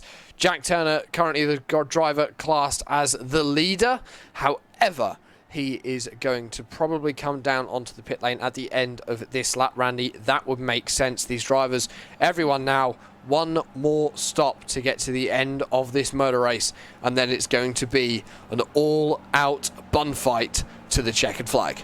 Yeah, 22 laps is what the overlap is right now in terms of fuel from when this pit stop happens. So no way you can stretch it here on one stop. And now the question has to be asked, Jack, is what do you do in terms of strategy? Because 36 laps, you could go 36 and 22 and just call it an even, just run a full tank and then do a 3/4 split. But you could also, when you came down pit road, you could have also made the choice of saying, look, we're going to turn this into 2 29-lap stints in terms of the strategy here. So you could have maybe short-filled the car a little bit, have it a little bit light on gas here, and come out for this first run. And I think I like that call. I think maybe underfill the car a little bit here, especially if you're struggling in terms of track position. If you're a Timo Yemi, a Jan Hoffman, maybe even a Joshua Chin, short-fill the car, get yourself up a couple of spots. I think that would have been a really good call. We didn't really see anyone do that, I don't think. But I think one man we need to talk about, Jack, and it's someone we haven't talked about really much all race long. This man, 56 of Tristan Hauser.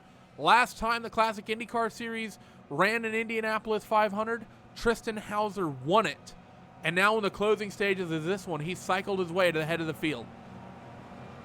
And there's still a long way to go. 56 laps will be the racing distance to complete once we cross the yard of bricks this time and the pace car comes back down onto the pit road. So Tristan's still got to survive 56 laps. Now we know Vortex cars are good at the middle to the end of the stint. I think Tristan's going to struggle. I think he's going to get that initial jump off of from the green flag, maybe cycle himself just back a little bit, let Randy and Caleb really go at it, and then make his way back forward again towards the end of the stint. He's going to have to do that again in that second run that we get to the checkered flag. Thing is, though, here, Jack, is that with this pit stop under the caution, you could have made a wing angle adjustment with the 56 of Tristan Hauser having clean air, guaranteed clean air. If I was Tristan coming down pit road, I'd take a click of wing at least out of that front wing, and I just use the clean air to my advantage, and that's what I think I gamble with getting to the end of the motor race. So this 56 car, I think, very likely going to be hard to pass, and I wouldn't be surprised if this Vortex car has found some early run speed we haven't seen from them earlier on. And the pace car is going to be down on to the pit lane just about now. The field under control of Tristan Hauser. He's in the restart zone, and he goes. And has he pulled a gap over Randy Shoemake? I would say that actually, okay, he's pulled a gap, but it's not the slowest reaction that we've seen on a restart so far today, Randy. Tristan Hauser with a nice restart, and everyone's starting to fan themselves out just a little bit in the leading pack. Lucas Seville, however, piling the pressure onto Henry Bennett. Give it 2 laps, they'll all be back to how they were just 5 minutes ago. Yeah, that's likely going to be what happens here as we wait for these guys to form themselves back up here in just a couple of moments, and they work off of turn 3, and we don't even need a couple laps. Randy Shoemake is there. We've talked about the pace that Vortex has been struggling with on the early run. I thought maybe Tristan would have made a final adjustment on the pit stop sequence, but it seems like that's not been the case, and it's going to be Randy Shoemake fighting for the race lead into turn 1 here with 55 to go.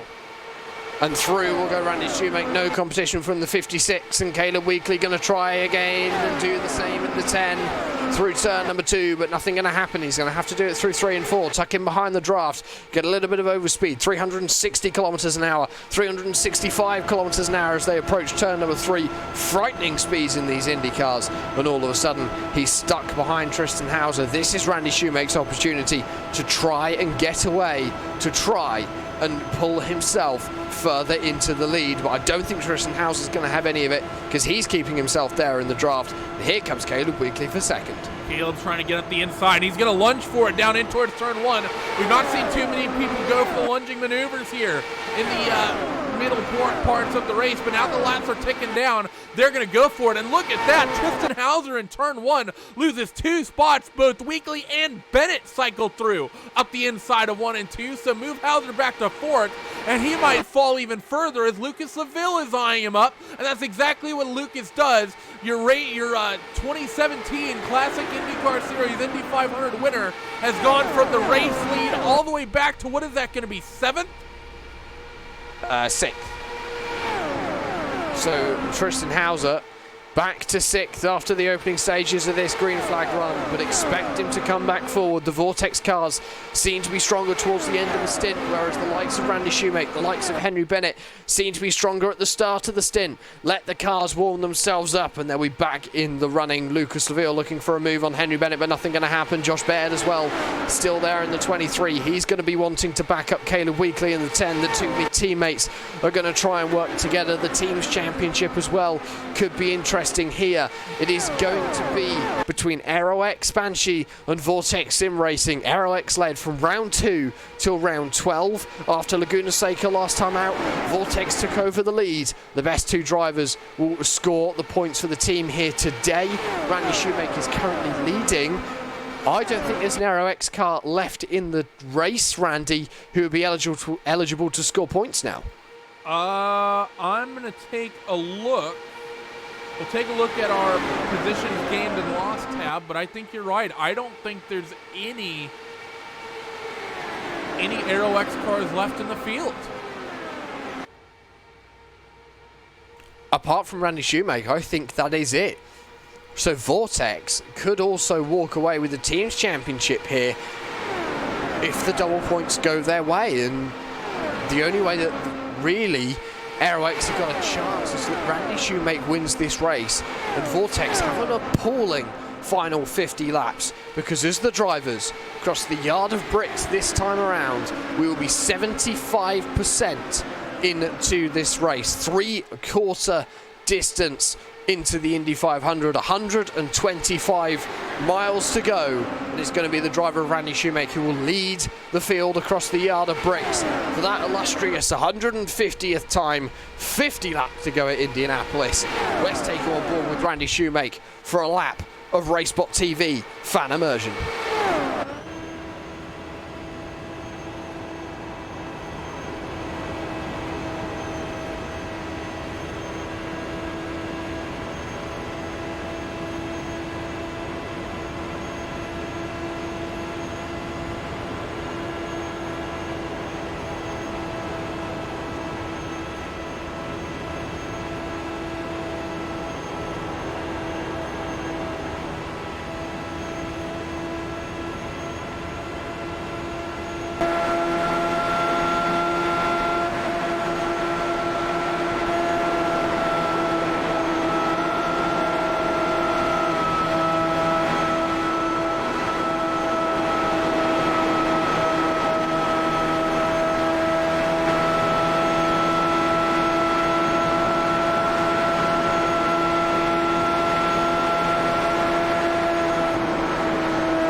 And we've got the number 10 in the wall. Caleb Wheatley has hit trouble. We're going to stay green for now because he's still rolling. However, I can see us having another caution period here. They were side by side into turn 3 for the race lead. The replay up on your screen. The caution is out. One of the favourites for the race win makes contact with Randy Shoemake, and around he goes. I think there was help from the driver of Henry Bennett in that one as well here, Randy. No. It was all on Caleb Wheatley and on Randy Shoemake. Not going to land blame on that one, but a very unfortunate end to the number 10 race, who have been dominant all the way since the start. And I want to see what happens here on board, because that first camera shot, I think Caleb Wheatley may have just turned in too early there in towards turn 3, and I want to see what this one looks like. And I don't know, I think maybe just a half a second or so early, I think Caleb Wheatley started trimming that wheel. I want to watch on board with Randy Shoemake. I want to see, I just want to see what the line looks like from his perspective, because, running outside there, Jack, you don't have to turn in quite as early and surely not as sharp. So I want to see what does Shoemake see as he works down this back straightaway. You see him running defensive, moving to the middle of the racetrack, and he moves back up towards the upper end of it. And I mean, Shoemake kind of turned in when you would expect, so I think that's Caleb just misjudging there in these closing stages of the race, and something we haven't had the chance to talk about yet. That said, it's decision time right here, Jack. Do you come down pit road? Henry Bennett made a last-second decision. Josh Shinn's going to do it as well. And I don't think I like this call. Now, this is an interesting strategy. Logykal Vortex Sim Racing have pitted 3 of their 4 cars. Sorry, 3 of their 5 cars. Jan Hoffman and Timo Yasuniemi, who are a bit further down the order, they've come into the pits. Lucas Seville, Tristan Hauser, Robert Grosser. They are still out at the front of the field. You'll notice that the 2 drivers ahead are Lucas Seville and Tristan Hauser. Now, these are the 2 guys. Tristan is the reigning Indy 500 champion, as we were saying a few minutes ago. Lucas is the one who's eligible for the prize for the Triple Crown. Is there a little bit of team tactics going on here, Randy, where actually we're going to see Logykal Vortex starting to play a game where they're going to be protecting their 2 drivers using Robert Grosser? It's definitely likely. I think it's very much going to be a thing that, you're going to have these Vortex cars grouped up. They're going to be playing some games, and, they're going to be out here. They're going to have a lighter fuel load, but I'm just not convinced that this is the right play, because from here on out, you do not have to take a full fuel load to finish this race.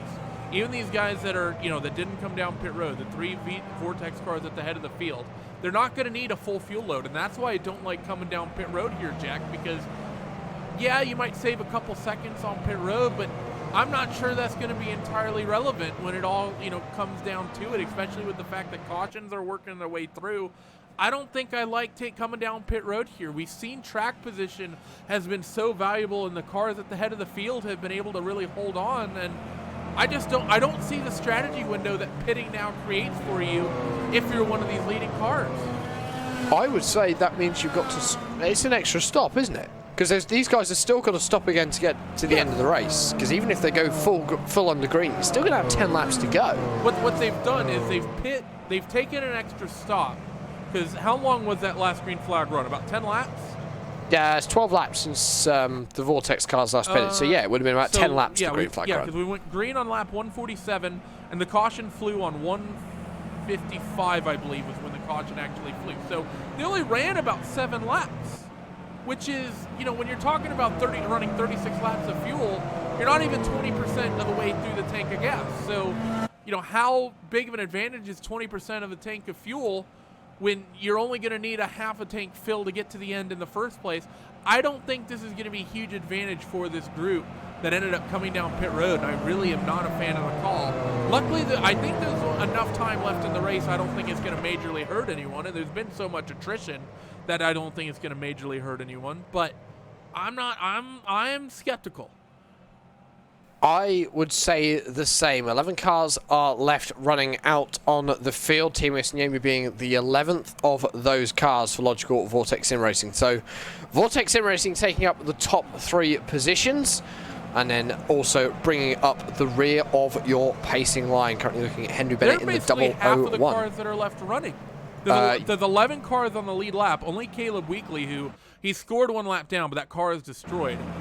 Vortex cars 1st through 3rd. Jan Hoffman 8th. Timo Yasuniemi in 11th. Of 11 cars on the racetrack, they have what? 5 of them? 5, 6 of them? Yeah.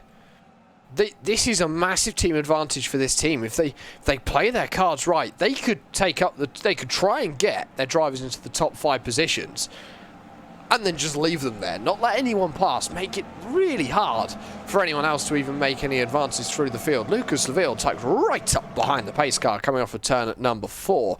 You can see already they're stagnating. Now expect a really good launch from these front 3 Vortex guys, because they're all going to be talking to each other. It's going to be in sequence, and away it goes, and it isn't. Lucas Seville with the jump over Tristan Hauser, but Tristan Hauser and Robert Grosser going at almost exactly the same time. And actually, you know what, Randy? The time gap between Lucas and Tristan going, that is human reaction time. That is a team talking to each other and planning their next move. Yeah, that's definitely, I think, the situation that's been happening here. As you see now down the back straightaway, how long are these guys going to be able to work the advantage? We know that the Vortex cars have not been strong on the short run, but they're out there on slightly worn tires already, and they're on a lighter fuel load than all the cars that ended up just coming down pit road. So can they maintain it? In the background, who's that fighting for position? It's Josh Baird on Henry Bennett, and Josh Baird is going to put Bennett in the rearview mirror. So move the 23 Iconic Motorsports car up into the top 5. And that is a good run there by the driver of Josh Baird to get himself up into 5th position. One of the few, obviously, supporting his teammate in the driver in the form of the number 10. The number 10 is gone, so Josh Baird now the single car left from his team out on the racing surface, and clearly showing that those guys have really got it nailed here at Indianapolis. However, he is under pressure from the driver of Henry Bennett. Our eyes are back forward to the race lead, and more specifically to the battle for 2nd position. Robert Grosser and Tristan Hauser running line astern. Don't expect to see any position change between those two, but watch out for Randy Shoemake behind. Watch out for the 3 cars that are currently battling for 5th position. This is going to be an interesting end to this race. The last 40 laps is almost upon us, and they're always the most exciting in an Indy 500. And on the topic of teams and alliances, Jack, I think the 2 wild cards here are going to be Randy Shoemake and Josh Baird.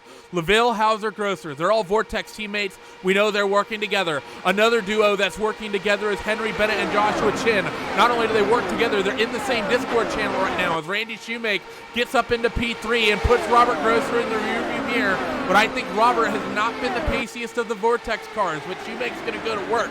That's going to mean the 2 wild cards, I think, are the man who just took 3rd place, Randy Shoemake, and the person who currently sits 5th of Josh Baird. I don't think they have anyone to work with among these race-leading cars that remain, as Shoemake's going to continue plucking down Vortex cars. He wants 2nd, and he's around Tristan Hauser. Randy Shoemake is the only Aero X car left in the field. Josh Baird, the only Iconics graphics car left in the field. And all these guys need to do is get themselves through the field. They're going to have to find the opportunity. They're going to have to really work for it. The next 41 laps for these guys are probably going to be some of the most grueling they've ever had on the iRacing service. But what's at stake? It's an Indy 500 win. Doesn't matter where it is. Doesn't matter what car you're driving. It's an Indy 500. And Randy Shoemake side by side with Lucas Laville as they head through turn number 1. He's going to get himself through turn number 2. Who gets the better run off the corner? It's going to be Randy Shoemake. To the race lead is the 04 with 40 laps to go at the line. Now the question is, how can these Vortex cars work in the draft? You see the fight is on for 2nd a little bit. Hauser eyeing up his teammate, but he's going to give Lucas Laville that line. And through the short chute, Laville all over the back of Shoemake as they work through 4 and down the front straightaway. Look for the Vortex driver of Lucas Laville to make the move down this front straightaway. We're right on board. But it seems like no, there may have been a slight lift out of it, or maybe running out of gear. Lucas Laville not getting the run I thought he had. It was a good run through turn 4. I just think he didn't really want to fight for it. But we're 4 laps out from your expected pit window. 36 laps to go will mean you can make it to the end of the race on your next tank of fuel. So it's going to be interesting to see how drivers play this one. Down the back straightaway and in towards 3 and 4 again. And I'm curious a little bit here, Jack, are maybe these Vortex cars saving gas? Or is it just the early run jitters that we know the Vortex cars have struggled with? The pace is clearly there because Josh Baird hasn't quite got past Robert Grosser. Grosser really tucked in behind Lucas Laville as well, very much keeping with Randy Shoemake. So I think maybe for these guys, the decision to stay out on the used tyres, the tyres which they know, the lighter tanks of fuel, it may have just offset their disadvantage that they have in the opening stages of a run. And as they head themselves down the back straight through to 3 and 4, that short chute, this is where we saw Lucas Laville. This was the strength when he went side by side with Randy Shoemake, and a very different line once again, heading through turns number 3 and again through turn number 4. So down the straightaway they're going to go, and keep in mind Lucas Laville fighting for the Triple Crown potential championship here. He won the second one over at Pocono, so it's going to be interesting to see how these guys work themselves up with this race. And remind me, Jack, what's the prizing that Josh Chin and Lucas Laville are fighting for? It's an extra $100, is it not? I believe it is. There was prize money from... There was indeed prize money from the qualifying. If you finish P1, you got yourself $30. If you finish P2, you got yourself $15. If you finish P3, you got yourself $5. So the driver of Matt Cook, obviously winning that pole award, walked away with the full prize. Top 3 finishers will walk away from here today. The P1 will go away with $70, P2 with $40, P3 with $25. Most laps led will be $15. I think the driver of of the number 10, Caleb Wheatley. He could be in the running for that one. And of course, Josh Chin, as you say, and Lucas Laville are in the running for an extra $100 if they win their second Triple Crown race. I believe it was $250 if you won all three, but of course, Lucas Laville stopped Josh Chin from being able to do that at Pocono back in August. Yeah, so that's going to be the big question mark now is can either of these guys get themselves back up there as you see some more clouds coming over the racing circuit. The overcast conditions going to be cooling down the racetrack. Maybe makes Lucas Laville a little bit more brave or a little bit more racy, but you can see Laville all over the back of Randy Shoemaker. Your top two have been able to open up a margin as with 36 laps to go. We are in the pit stop window, and I think, Jack, any of these guys in this lead group, should they decide, could potentially come down pit road at any point and should be able to maintain lead lap status. That said, the draft is such a big helper around this place. I don't think you want to drop out of it. I think it's just better off to stay in this group and pit when other people start doing so. We know that the Vortex cars will have to stop first, but how much longer will their pit stops be is the question. I've currently 23 laps into a stint. I reckon they can get to around the 20 lap to go mark, which is maybe where drivers are starting to think, you know what, I'm going to come down onto pit lane, get themselves some new tyres. So I've got some nice fresh ones on the final 2022 lap run into the checkered flag, because you don't want to leave it too late to get out on the new tyres, because you're going to be using old tyres. They're going to be worn, they're going to be old. They're not going to have the same grip levels. If you can try and avoid that, you want to do it. And potentially we could see the whole of the top group down onto the pit lane. The first one to choke is Henry Bennett, and he's going for a full last stint. He's taking a risk here, I think, is the 001, but it may just work. This is interesting. And what's really weird to me, Jack, is he was one of the first ones to pit at the last caution.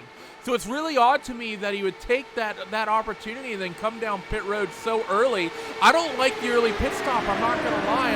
I know I said you could do it, but it just doesn't seem to make much sense. We'll watch the pit stop timer to see what exactly this is going to end up triggering for Henry Bennett. 7 seconds, 8.2. That's going to be a tires-only stop for Henry Bennett, and he's going to work his way back onto the racetrack. And actually, Josh Chin and Josh Baird, they're going to do the same. The two Joshes, I don't believe they're working with one another. I don't see them in the same channel, but they're going to go for the same. So the couple of drivers working from Team Chimera slash why have I forgotten for an Power Slide Classic Motorsports going through the same thing. The Vortex drivers seemingly doing the same thing, and Shoemaker, I think, is siding with them. And I'm not going to lie, I kind of like the call that Vortex and company are doing with right now. Well, Shoemaker's just cycled himself back to third in that top four. The top four seem to be running together now after those pit stops. Jan Hoffman in fifth, another Vortex driver. So Vortex cars are the top five. You've got four of them. They really are dominating here in the latter stages of this race. I think someone's still able to come through and upset that domination. The Vortex cars are now going to be starting to pick up the pace a little bit more as well. You're getting later into that stint, and now they're going to be starting to find the pace that we have seen before from these cars. We'll take a look. We'll just see what happened with this pit stop sequence with the likes of Josh Baird, Josh Chin, and Henry Bennett. It's actually the duo of Chin and Baird who ended up in a much better situation than Bennett. They got clear of him, and they're clear of him by about 3 or 4 car lengths. So we'll just take a look at the pit stop times to see maybe what we were expecting from drivers. Josh Chin, 7.8 seconds. Again, the limiting factor on these cars, Jack, is getting tires on the car if you want tires, because if you're going to take tires, there's the minimum time that's going to be. That tends to sit around 8 seconds. 7.8 for Josh, 7.7 for Baird, 8.2 for Henry Bennett. So seems like that's the big difference maker between those three. And you see just right behind him, this is your lead group. So if you're the likes of Laville, Hauser, Shoemaker, and Grosser, you're likely looking at your relative black box, seeing those names, and you're probably saying to yourself, if we get there, if we can reel those guys in, that is a real advantage that we're bringing in on ourselves. I will say one thing, Jack, that is really smart about the likes of Chin, Baird, and Bennett pitting early. If they get a caution, they're essentially going to get an advantage, and they'll likely end up your race leaders because they will not have to come down pit road. But the Vortex cars, they'll be able to pit, and they'll be on fresher tires. Now, now, you saying that, you've made me realise something. We are, 17 laps into this run. So that's 15 laps since we went back to green flag racing for the guys who pitted in the last caution. We're now getting into the territory where we've started seeing cautions. There's not many cars left out on the circuit. They're all a bit spread out. I think if we're going to see a caution, it is going to be a driver error. We are going to see someone spin, but actually, this is an interest. It's unlikely now. We're getting to the point of the race where people are going to be a little bit more cautious because we're so close to the checkered flag. You get that as you get closer to the end of the race. It's a weird feeling, but it's like I will do everything I can to see that checkered flag. At the start of a race, it's not as bad because you know there's still a long time to go. We started this race 2.5 hours ago now, and we're still going with 28 laps to go at the line. This is going to be about a 3-hour race for these guys. There's not much longer for them to hold in now. Tiredness and fatigue is going to be starting to kick in, but the concentration still has to be there, especially when you're fighting for the lead. Yeah, it's going to be pretty unlikely, I think, that we end up seeing another yellow flag situation just due to the number of cars. And there's not a lot of people really fighting for anything or fighting tooth and nail. The likes of LaVille, Hauser, Grosser, Hoffman, Shoemake as well. These guys are all kind of working together, even though Randy Shoemake may not be a Vortex driver, and maybe there's a Vortex alliance there I'm unaware of, I'm not sure. But as he sits in the 4th place position, he knows that at this point in the race, he's working with these Vortex cars to a certain extent. I don't think these guys are going to race each other too hard until at least 10 or so laps to go. And then you think of the second group that's out there running. Josh Chin, Henry Bennett, Josh Baird. They're all in the same situation as well. 2 of them we know are working together to the point that they're on the same radio frequency through a Discord channel. Joshua Paird's the wild card, but he's on the same strategy as them, so this trio is working together. I think it's unlikely that we're going to see an incident until the closing stages of the race. And I think by that point, you likely would have seen these Vortex cars and the AeroX driver of Randy Shoemake probably make their final pit stop. So, the 3 Vortex sim racing cars that are out at the front of the field. So that's Lucas Seville, Tristan Hauser, and Robert Grosser. They pitted 32 laps ago as they crossed the line this time. The driver of Randy Shoemake pitted 21. 26 laps to go. Don't forget that the Vortex guys have also been able to save fuel under a caution. I would expect them to be able to go to that 20 lap to go mark. I would also expect to see Randy Shoemake down onto the pit lane at the same time. I don't think he's going to risk running out in clean air. He's just about there in the draft, half a second behind Robert. He's being conservative here, Randy. He's going to want to go for it. Yeah, I think you're right, but it's the other thing to really keep in mind here, Jack, is these Vortex cars on the late run we know have been really, really, really good, and we're starting to get to, I think, to the phase of the run that these Vortex cars will be coming alive. We went to green on this restart, lap 157. We're currently working lap 176, so we're 21 laps into this stint. This is where the Vortex cars, I think, are going to be coming alive. And remember, we've only seen green flag pit stops once all day, and it's that group that just hit pit road. We've yet to see any of these guys come down pit road under green. That could be a wild card as well. And we are going to very quickly catch up with the number 10. He was the driver who dominated the middle part of the race. A very dominating drive from Caleb Wheatley. And he is going to join us now. First of all, Caleb, congratulations. A brilliant domination of the middle part of this Indianapolis 500. Heartbreak to be out so early, though.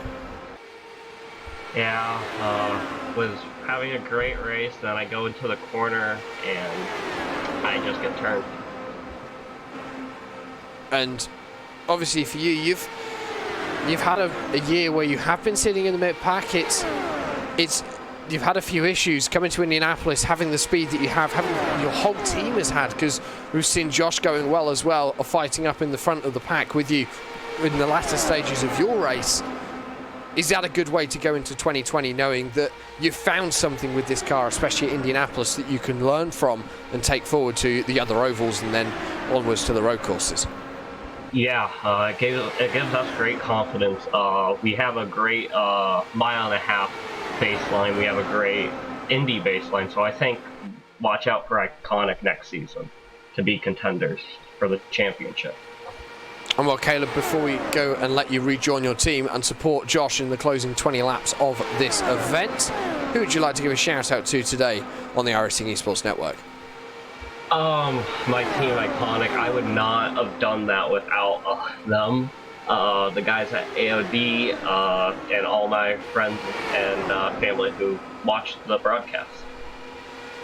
Well, Caleb, thank you very much for joining us. Unlucky here today at the Indianapolis Motor Speedway, but some very impressive pace. A promising driver for 2020. Keep your eye out for him at the front of the field. Keep an eye out for his team, Iconic Motorsports. They've had a few good runs here so far this year. Randy on the ovals and really proving that here today. Yeah, they definitely had, and this is going to be, I think, the one that they're going to be, I think, proudest of being able to put this together. But now, we all have to be thinking, when are these Vortex cars going to make the call? Well, one of them is going to make it now. Tristan Hauser ducks down to the safety of pit road. He'll be making a pit stop, and we're going to keep the camera pointed on him. We need to see what the pit stop time is. Remember, those other cars that came down pit road before, they took the fuel and tires at the last caution. So in theory, their pit stop should be shorter. Let's see what happens for the Vortex cars. If they can hit a pit stop at roughly 8 seconds, this is going to be close. 4 seconds. 5 seconds for Tristan Hauser. If it's 9 or 10, they might have to worry, but they don't have a fuel advantage, those cars that came down pit road. 7.7 for Tristan Hauser, and he's gone and away, and this is exactly what I was talking about, Jack. Those guys that came down pit road at the yellow, what advantage do they have? And here comes Lucas. Randy Shoemaker's going to follow him onto pit lane. Robert Grosser's going to stay out. So Robert Grosser's going to take over the lead of the race. The Vortex car that we've seen, he's not quite had the pace here today, but he is back out and away at the front of the field. He's going to be going along. Lucas Laville, he's down onto pit lane. He's stopped. Tristan Hauser's back out ahead of the field. Of the group that he was racing. Lucas Laville, 7.5, 8.5, 9.4. A long stop for the Frenchman. I think that may take him out of contention for the race. We'll have to wait and see what Robert Grosser does. He's going to be down onto the pit lane this time around. So we'll see, what was our official pit stop time on the graphic? 9.2. That's a disaster stop for Lucas Laville. Not sure what happened to the deuce, but it's not what we would have wanted. Randy Shoemaker, I think, in trouble as well as they work off of turn 2. So somehow it may be we go from 3 or 4 Vortex cars being competitive down to 1 or 2, but Lucas Laville, I think, is going to somehow hold on to at least 3rd. Josh Chin is going to cycle into a net 2nd place. Tristan Hauser leads with 20 laps to go. Henry Bennett, he wants to try to get 3rd away from Lucas Laville before he's up to speed, but Josh Baird is going to pounce at the door that Bennett just opened up for him as they work down the front straightaway here for the 181st time of this 200-lap event. And the driver, Robert Grosser, back out and away, 8.4 seconds. Trying to see where he is on my screen. The number 3, he is going to be on the inside as they all come through turn number 2. He's going to rejoin, and he's going to rejoin side by side with Josh Chin. So the German, he's going to slot himself into an effective 4th position. A good stop from Robert Grosser, the 3-time champion, but now he's under pressure from Josh Baird from behind, and all of a sudden it's going to get exciting. Mike Gerlicher down onto pit lane. There's 2 drivers left to make a pit stop now. One is Jan Hoffman, the other one is Timo Sinyemi, the 2 Vortex Sim Racing teammates. They're going to want to go as long as possible because they haven't even got the 30 lap mark yet on their pit stops. Yeah, they're going to go a little bit long here, but I think even if they get a caution, it's not a great situation for them because they'll still have to come down pit road and take a fill and cycle to the back of this 10-car field. So those 2 Vortex cars, somewhat irrelevant at this point, but Joshua Chin is definitely not, and Lucas Laville definitely isn't, as Lucas looks down to the inside, and now it's a disaster situation here, Jack, for everybody else because these Vortex cars have been struggling on the early runs, but with the way they've timed their pit stop, they're on new tires. Lucas Laville moved himself up into 2nd, and now these power slide cars and these Chimera cars, somehow, some way, Jack, they have to answer the question, how do we beat Vortex on the short run here when Vortex is on new tires, and how do we beat them on the long run as strong as they've been? I don't think you do, and I think we might very well see a Vortex sweep of the podium. Now, this is where it gets interesting with Vortex. They've got a title to defend at Indianapolis in the form of Tristan Hauser, but they've also got a triple crown to win in the form of Lucas Laville. Which is there going to be team orders? I would expect not from that team. It is going to be the driver who is the fastest, the driver who is the cleverest. They're going to be the ones on victory lane. This could be the difference between a reigning champion winning an Indy 500 again and a driver winning in Triple Crown in an IndyCar series. Which one do you prioritize as a team? And Josh Chin isn't falling back. He's kind of doing the best he can to maintain this gap. Robert Grosser, though, all over the back of him, and actually, as I say that, Robert gets the run off of turn 2. Fight is on for the race lead between Hauser and LaVille. LaVille's going to go offensive, but not too much so, as Robert Grosser up the inside into turn 3. He will take that third spot away from Joshua Chin. Now, can Joshua keep pace? Is going to be the big question they have to ask. Off of turn 4 and down the front straightaway, it's Vortex 1, 2, 3. Effectively, and actually 1, 2, 3, 4, 5, as Eisen, Yemi, and Hoffman have yet to pit. So at the moment, Team Vortex represents every single car of your top 5. But that is going to change when Timo Sanyemi and Nan Hoffman come down on to the pit lane. What you've got to remember is they've been out on the track for 33 laps. They're going to have worn tyres. The pace is around the same as what your leaders are currently doing. Look at the 3 Vortex cars that are in the effective race lead. Look where Josh Chin is. He's nowhere. The 93, all of a sudden, there's nothing in that Team Chimera machine. Josh Baird has dropped back. So is Henry Bennett.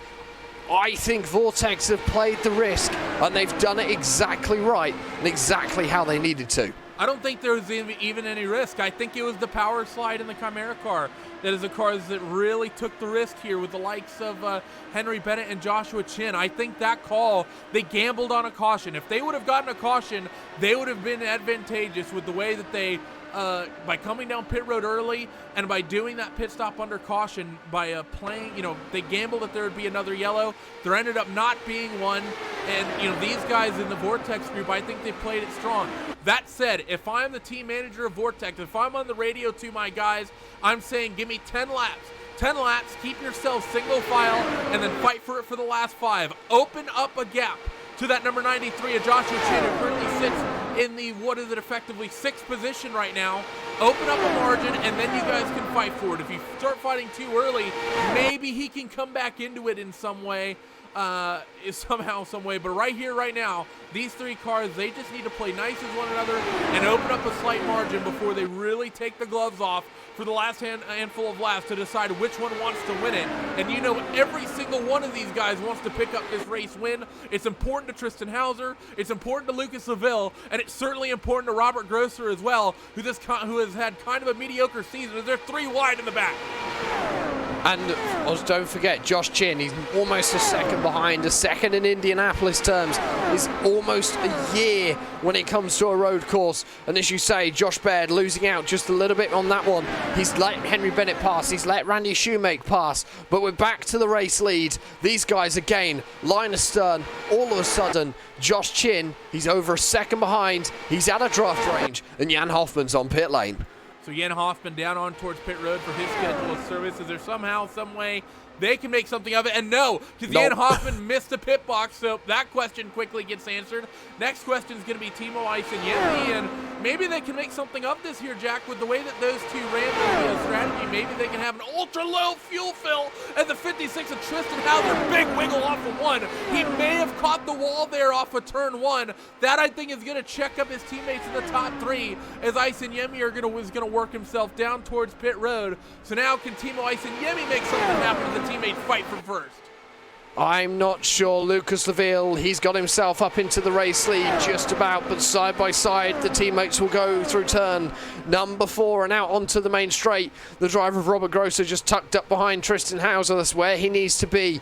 I can't see any damage visible on the 56. I think he may have just about got away with it as they head themselves through turn 1 for the 190th time. It was 10 laps to go at the line, and now the milk is starting to get ever closer for whoever is going to be down onto the victory lane. Timo Sanyemi has come out behind Randy Shoemake.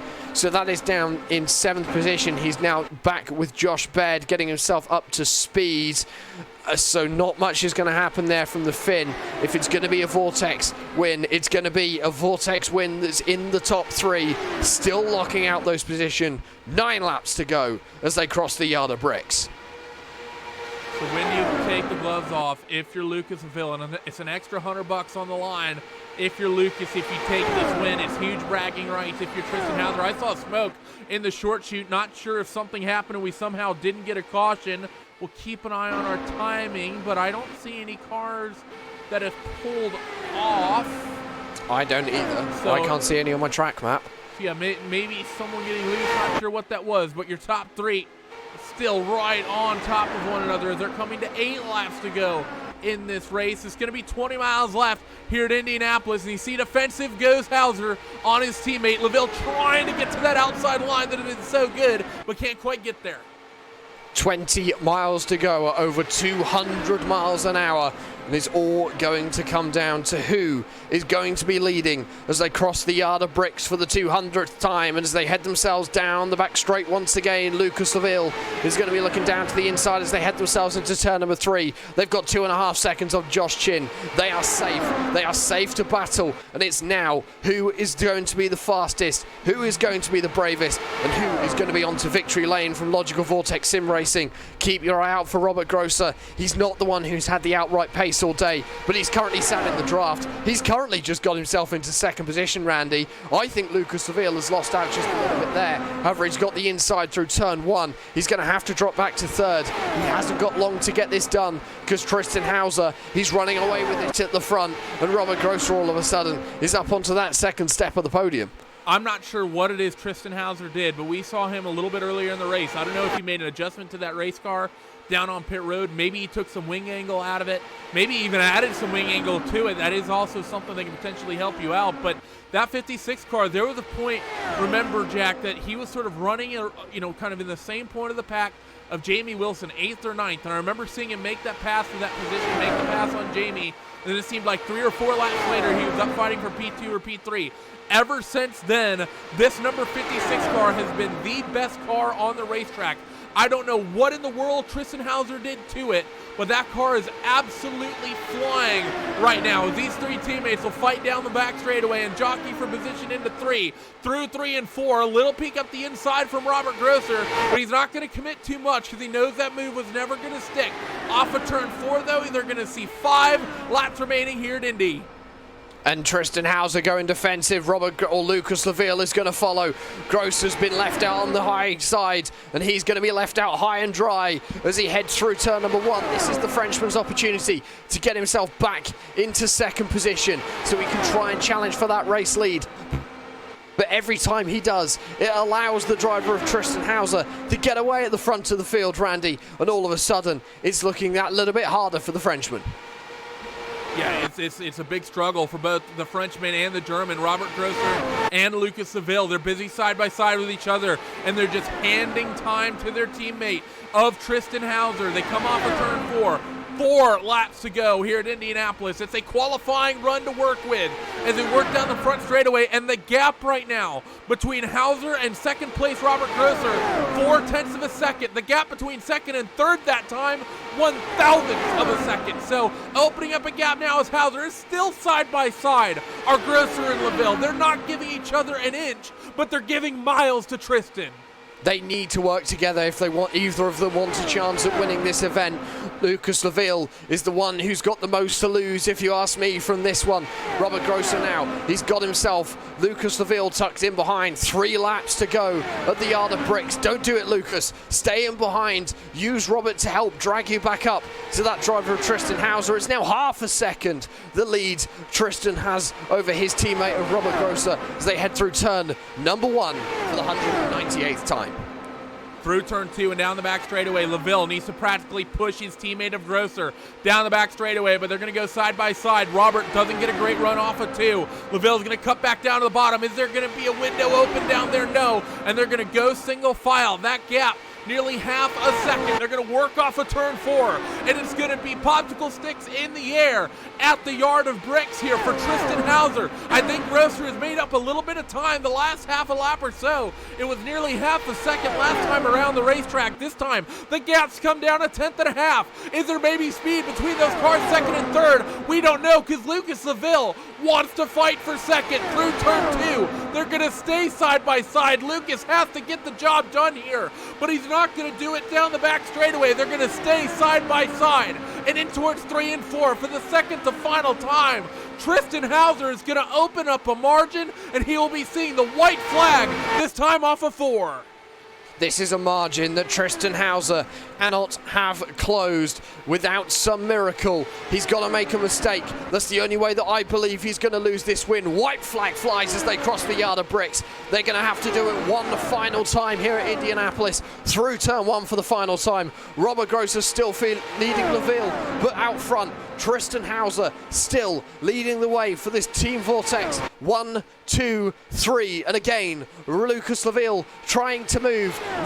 Tristan Hauser's lifting. The gap has closed as they head into 3 and 4 for the final time.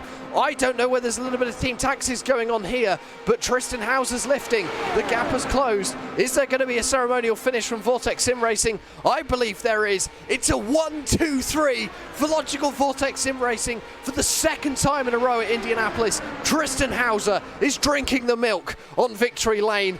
Lucas Laville wasn't able to get the triple crown, but a 1, 2, 3 for what has been a pretty difficult year for Logical Vortex Sim Racing at Indianapolis. Tristan Hauser has got to be so happy. He won the Classic IndyCar Series Indy 500 in 2017. They changed it up last year and ran their 500-mile race at Pocono. Matt Cook won that one, but Tristan Hauser comes back. Their return trip here to the Brickyard for a 500-mile event. And not only does Tristan Hauser dominate this event and take victory, especially the last quarter of it, that 56 car was easily the quickest car on the racetrack, but Team Vortex comes out and they dominate with cars finishing 1, 2, 3, 7, and 8. 5 of the top 8 cars all represented from Vortex Sim Racing, and they are going to be more than happy with this to close out this championship. And now he works himself down the front straightaway, and the 56 of Tristan Hauser is about to do some celebrating. And not only will that make Logical Vortex Sim Racing finishing 1, 2, 3, 7, and 8. Tristan Hauser and Robert Grosser will be scoring the maximum possible points for the team's championship, finishing first and second. It means that Logical Vortex Sim Racing are the team champions of the 2019 Logical Classic IndyCar Series. Tristan Hauser is going to be getting some donuts done, and we can run you through your final finishing positions. Tristan Hauser taking the win from Robert Grosser and Lucas Laville. It's a Logical Vortex Sim Racing 1, 2, 3 for the first time in a very long time in the Classic IndyCar Series. Josh Chin is going to round out his championship, finishing in 4th. Randy Shoemake looks strong all day. He's going to be finishing in 5th. Henry Bennett 6th. Team Racing Yami 7th. Jan Hoffman 8th. Josh Baird 9th. Mike Gelliker 10th. Franz Josef Sturm, the final of your 11 finishers, finishing down in 11th. The attrition was high today at Indianapolis. Caleb Wheatley, Jack Turner, Jamie Wilson, Todd Novosad, Andrew Adair Saunders, Jonathan Diggs, Johnny Garrett, Sam Winton, Matt Molnar, Nate Michael, Daniel Schulmeister, Matt Cook, Hans Pitkin and Vesula Ollier, Io Gurria Jr., Marshall Stanley and Alex Take are going to be your non-finishers from the 28 starters. We are going to be back in a few moments, ladies and gentlemen, on RaceSpot TV and on the iRacing Esports Network. There's a lot to talk about in post-race, but wow, has the 2019 season been epic, and wow, was that a way to finish it. We'll be back in just a few moments.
This is Jim Beaver, voice of the Lucas Oil Off-Road Racing Series. Introducing Pro 2 and Pro 4 trucks on iRacing. Game on!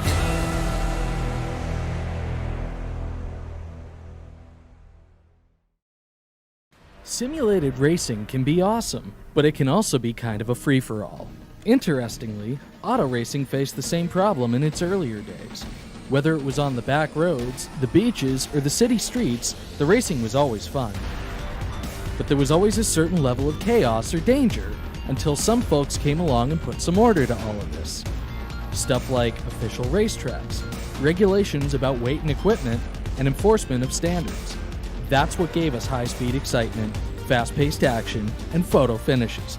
That's when racing became racing. The guys over at iRacing.com have made the same transformation in the world of sim racing. See, iRacing analyzes the performance and results of each driver in every race, so you can be sure you're always placed in races where the competition will be tight and that those reckless drivers who ruin it for us all will be kept in the pits.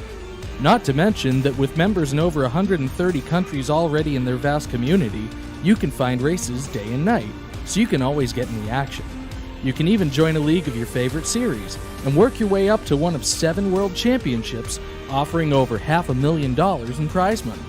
And since updates are always automatic, you don't have to worry about software and can focus on the track. Zip up your fire suit and check out iRacing.com.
Nucentric Solutions is to sponsor the Oval Triple Crown race at Indianapolis. Nucentric Solutions offers managed IT services to small and medium-sized businesses in the southeast of the United States. For more information to see if Nucentric can provide your company with IT solutions, visit us at www.nucentric.com. Welcome back, ladies and gentlemen, to post-race coverage of the final round of the 2019 Logykal Classic IndyCar Series and the Indy 500 by New-Centric Solutions. We have just seen something which has not happened in Classic IndyCar Series history for a very long time, and that is going to be a Logykal Vortex 1, 2, 3. Tristan Hauser, Robert Grosser, Lucas Seville, they're all with us currently. Tristan, first of all, we're going to come to you. Congratulations on a win. I believe it's your first in this series since Indianapolis over 2 years ago.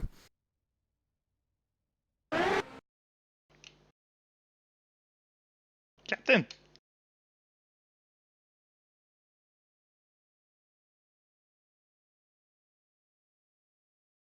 Well, a few technical issues, I think, for Tristan. So Robert and Lucas will come to you to just fill in while we're waiting for him to sort things out. Robert, first of all, you were so close to that win. Did you think there was a chance that 2019 you might finally get a win after what has been quite a few podiums? The chance was there, absolutely. Only very late I really realized it. I mean, after the last stop, I came out of the pits just in draft range of the pack of Lucas, Tristan, and Joshua.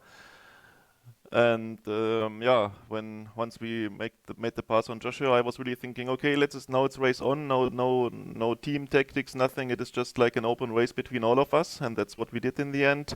I thought I have a chance, but yeah, Tristan was quite strong in the end, so a very deserving defending winner, I would say. Congrats, Captain. Well, Lucas had a chance at the Triple Crown, or at least winning 2/3 of the Triple Crown here today. You got swept up a bit by Robert with about 7 laps to go and never really came back from that, even though seemed to have just the edge on pace throughout the whole race. Yeah, I really did a good job of keeping it safe throughout the whole race, as we pretty much all did, because we really came alive, as Robert said, during the last like 30 laps. When we finally moved up the pack, but yeah, just super fun close racing with guys you trust like that. It's just so great, and I'm super happy for Tristan that he can double up on his Indy win, and for Robert just to be P2. And I think this finish pretty much sums up Robert and I. I mean, I'm in front for a good chunk of the race, and I can't get the job done when it matters. So I think this is a good way to finish the season, in my opinion. And well, Tristan. Hey! There we go. Finally. Was, celebrating and messed up techniques and everything. So a good way to end your season. Indianapolis seems to be your playground. It's where you seem to shine and really show your best colours. it's why I started sim racing actually 10 years ago, and yeah. Oh, I'm so happy. It's great to finish with such great teammates, and it was an awesome race.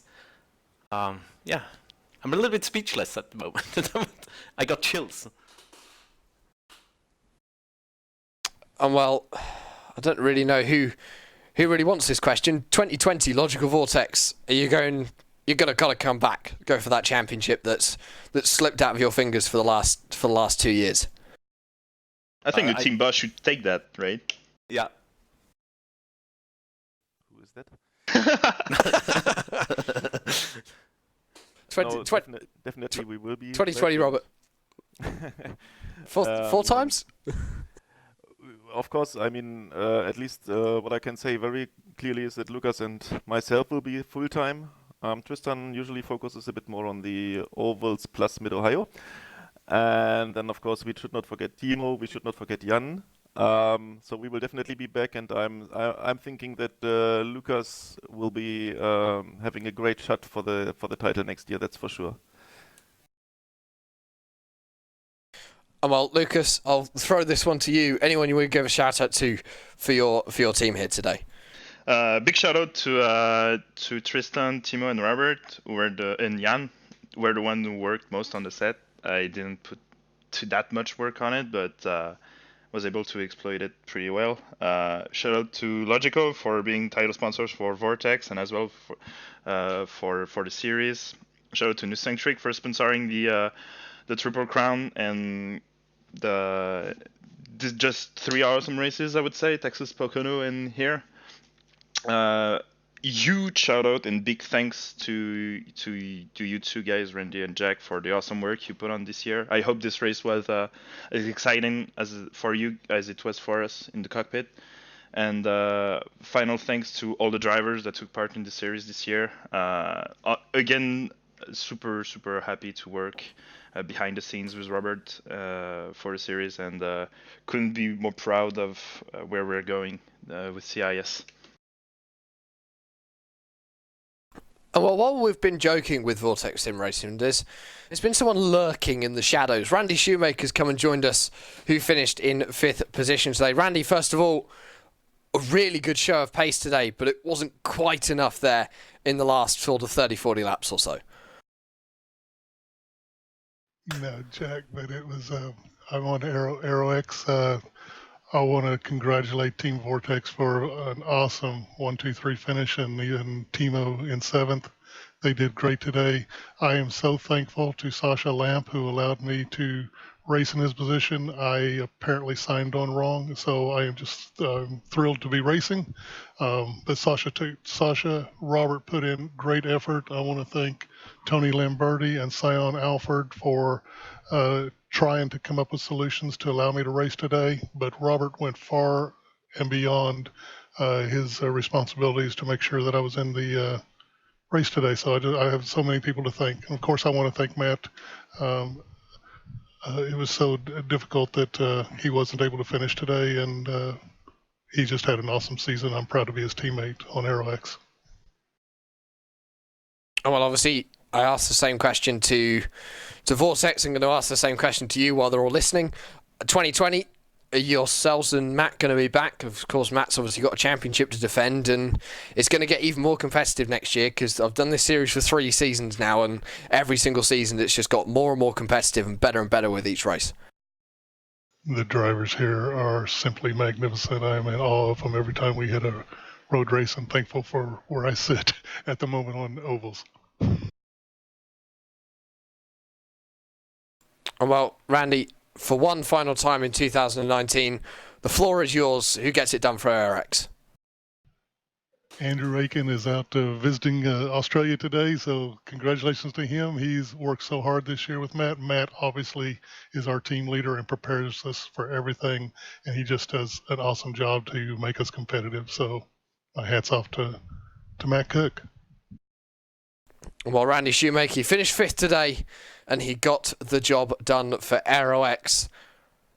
Randy, 2019, it started in March, all those months ago, and we've just had 500 miles. January? No, yeah, that's what the calendar says. Yeah, the calendar lies. Oh, okay. It started in March. It was It's Interlagos, actually, back on the 14th of March. Yep. It's been a very long season for everyone, but what a great season it's been. Yeah, it was a great year. It was a great year, I think, for racing in general. Matt Cook had another one of his dominant IndyCar seasons that he's had seemingly hundreds of times, even though there's not been that many years, of course. But, yeah, Matt was perfect. The racing up and down was fantastic, and what a race to really cap it off. Team Vortex, a team that kind of was they were close to being really, really good the bulk of the year. Couple races they're able to pretty much break out. I think especially Pocono with Lucas picking up that win. I think they picked up a bit of head of steam there, and then coming out and, you know, ending up 1-2-3 here. They were the team that really picked up the and got the right strategy call. The three of them and Randy Shoemaker basically mirroring them as well the entire way. It was kind of the unofficial 4th Vortex driver for that lead group there at the end. But it was a fantastic run, and Tristan, I think, is a little bit more than happy being able to win this race in 2017, coming back out and winning it in 2019 here to wrap up the championship. Yeah, I am. I'm actually as surprised as maybe a lot of auto guys here. I didn't put a lot of good races this season, mainly time-wise, a lot of work, family. And so this is also the opportunity I take to thank my family, especially Bettina, for yeah, for giving me the time I needed to prepare for this race. And yeah, I'm really happy. And the milk. And the milk. She actually bought. She actually brought me the milk. I forgot it. So she was standing at the door with the milk, and I was like, oh yeah. So when are we going to see a video of you pouring milk over your head? None. I'm trying to avoid social media, but yeah. Oh, well, I think it's just about time that we wrap things up at Indianapolis, but also for the 2019 Classic Indycar Series. Logykal have been with us all the way through the season as title sponsors once again for the Classic Indycar Series. Newcentric Solutions as well for the Triple Crown, and as well with all the partners that have joined us throughout the year, sponsoring the races here and there. It's been an amazing season. Matt Cook dominated from start to finish, much in the way that Henry Bennett did last year. 2020 is going to be even better, and you do not want to miss it. It's going to be a good one. But from myself, Jack Stiles, from Randy Chenworth, from everyone at the Classic IndyCar Series, we thank you very much for joining in, not only this evening, but throughout 2019. 2020, it's just round the corner.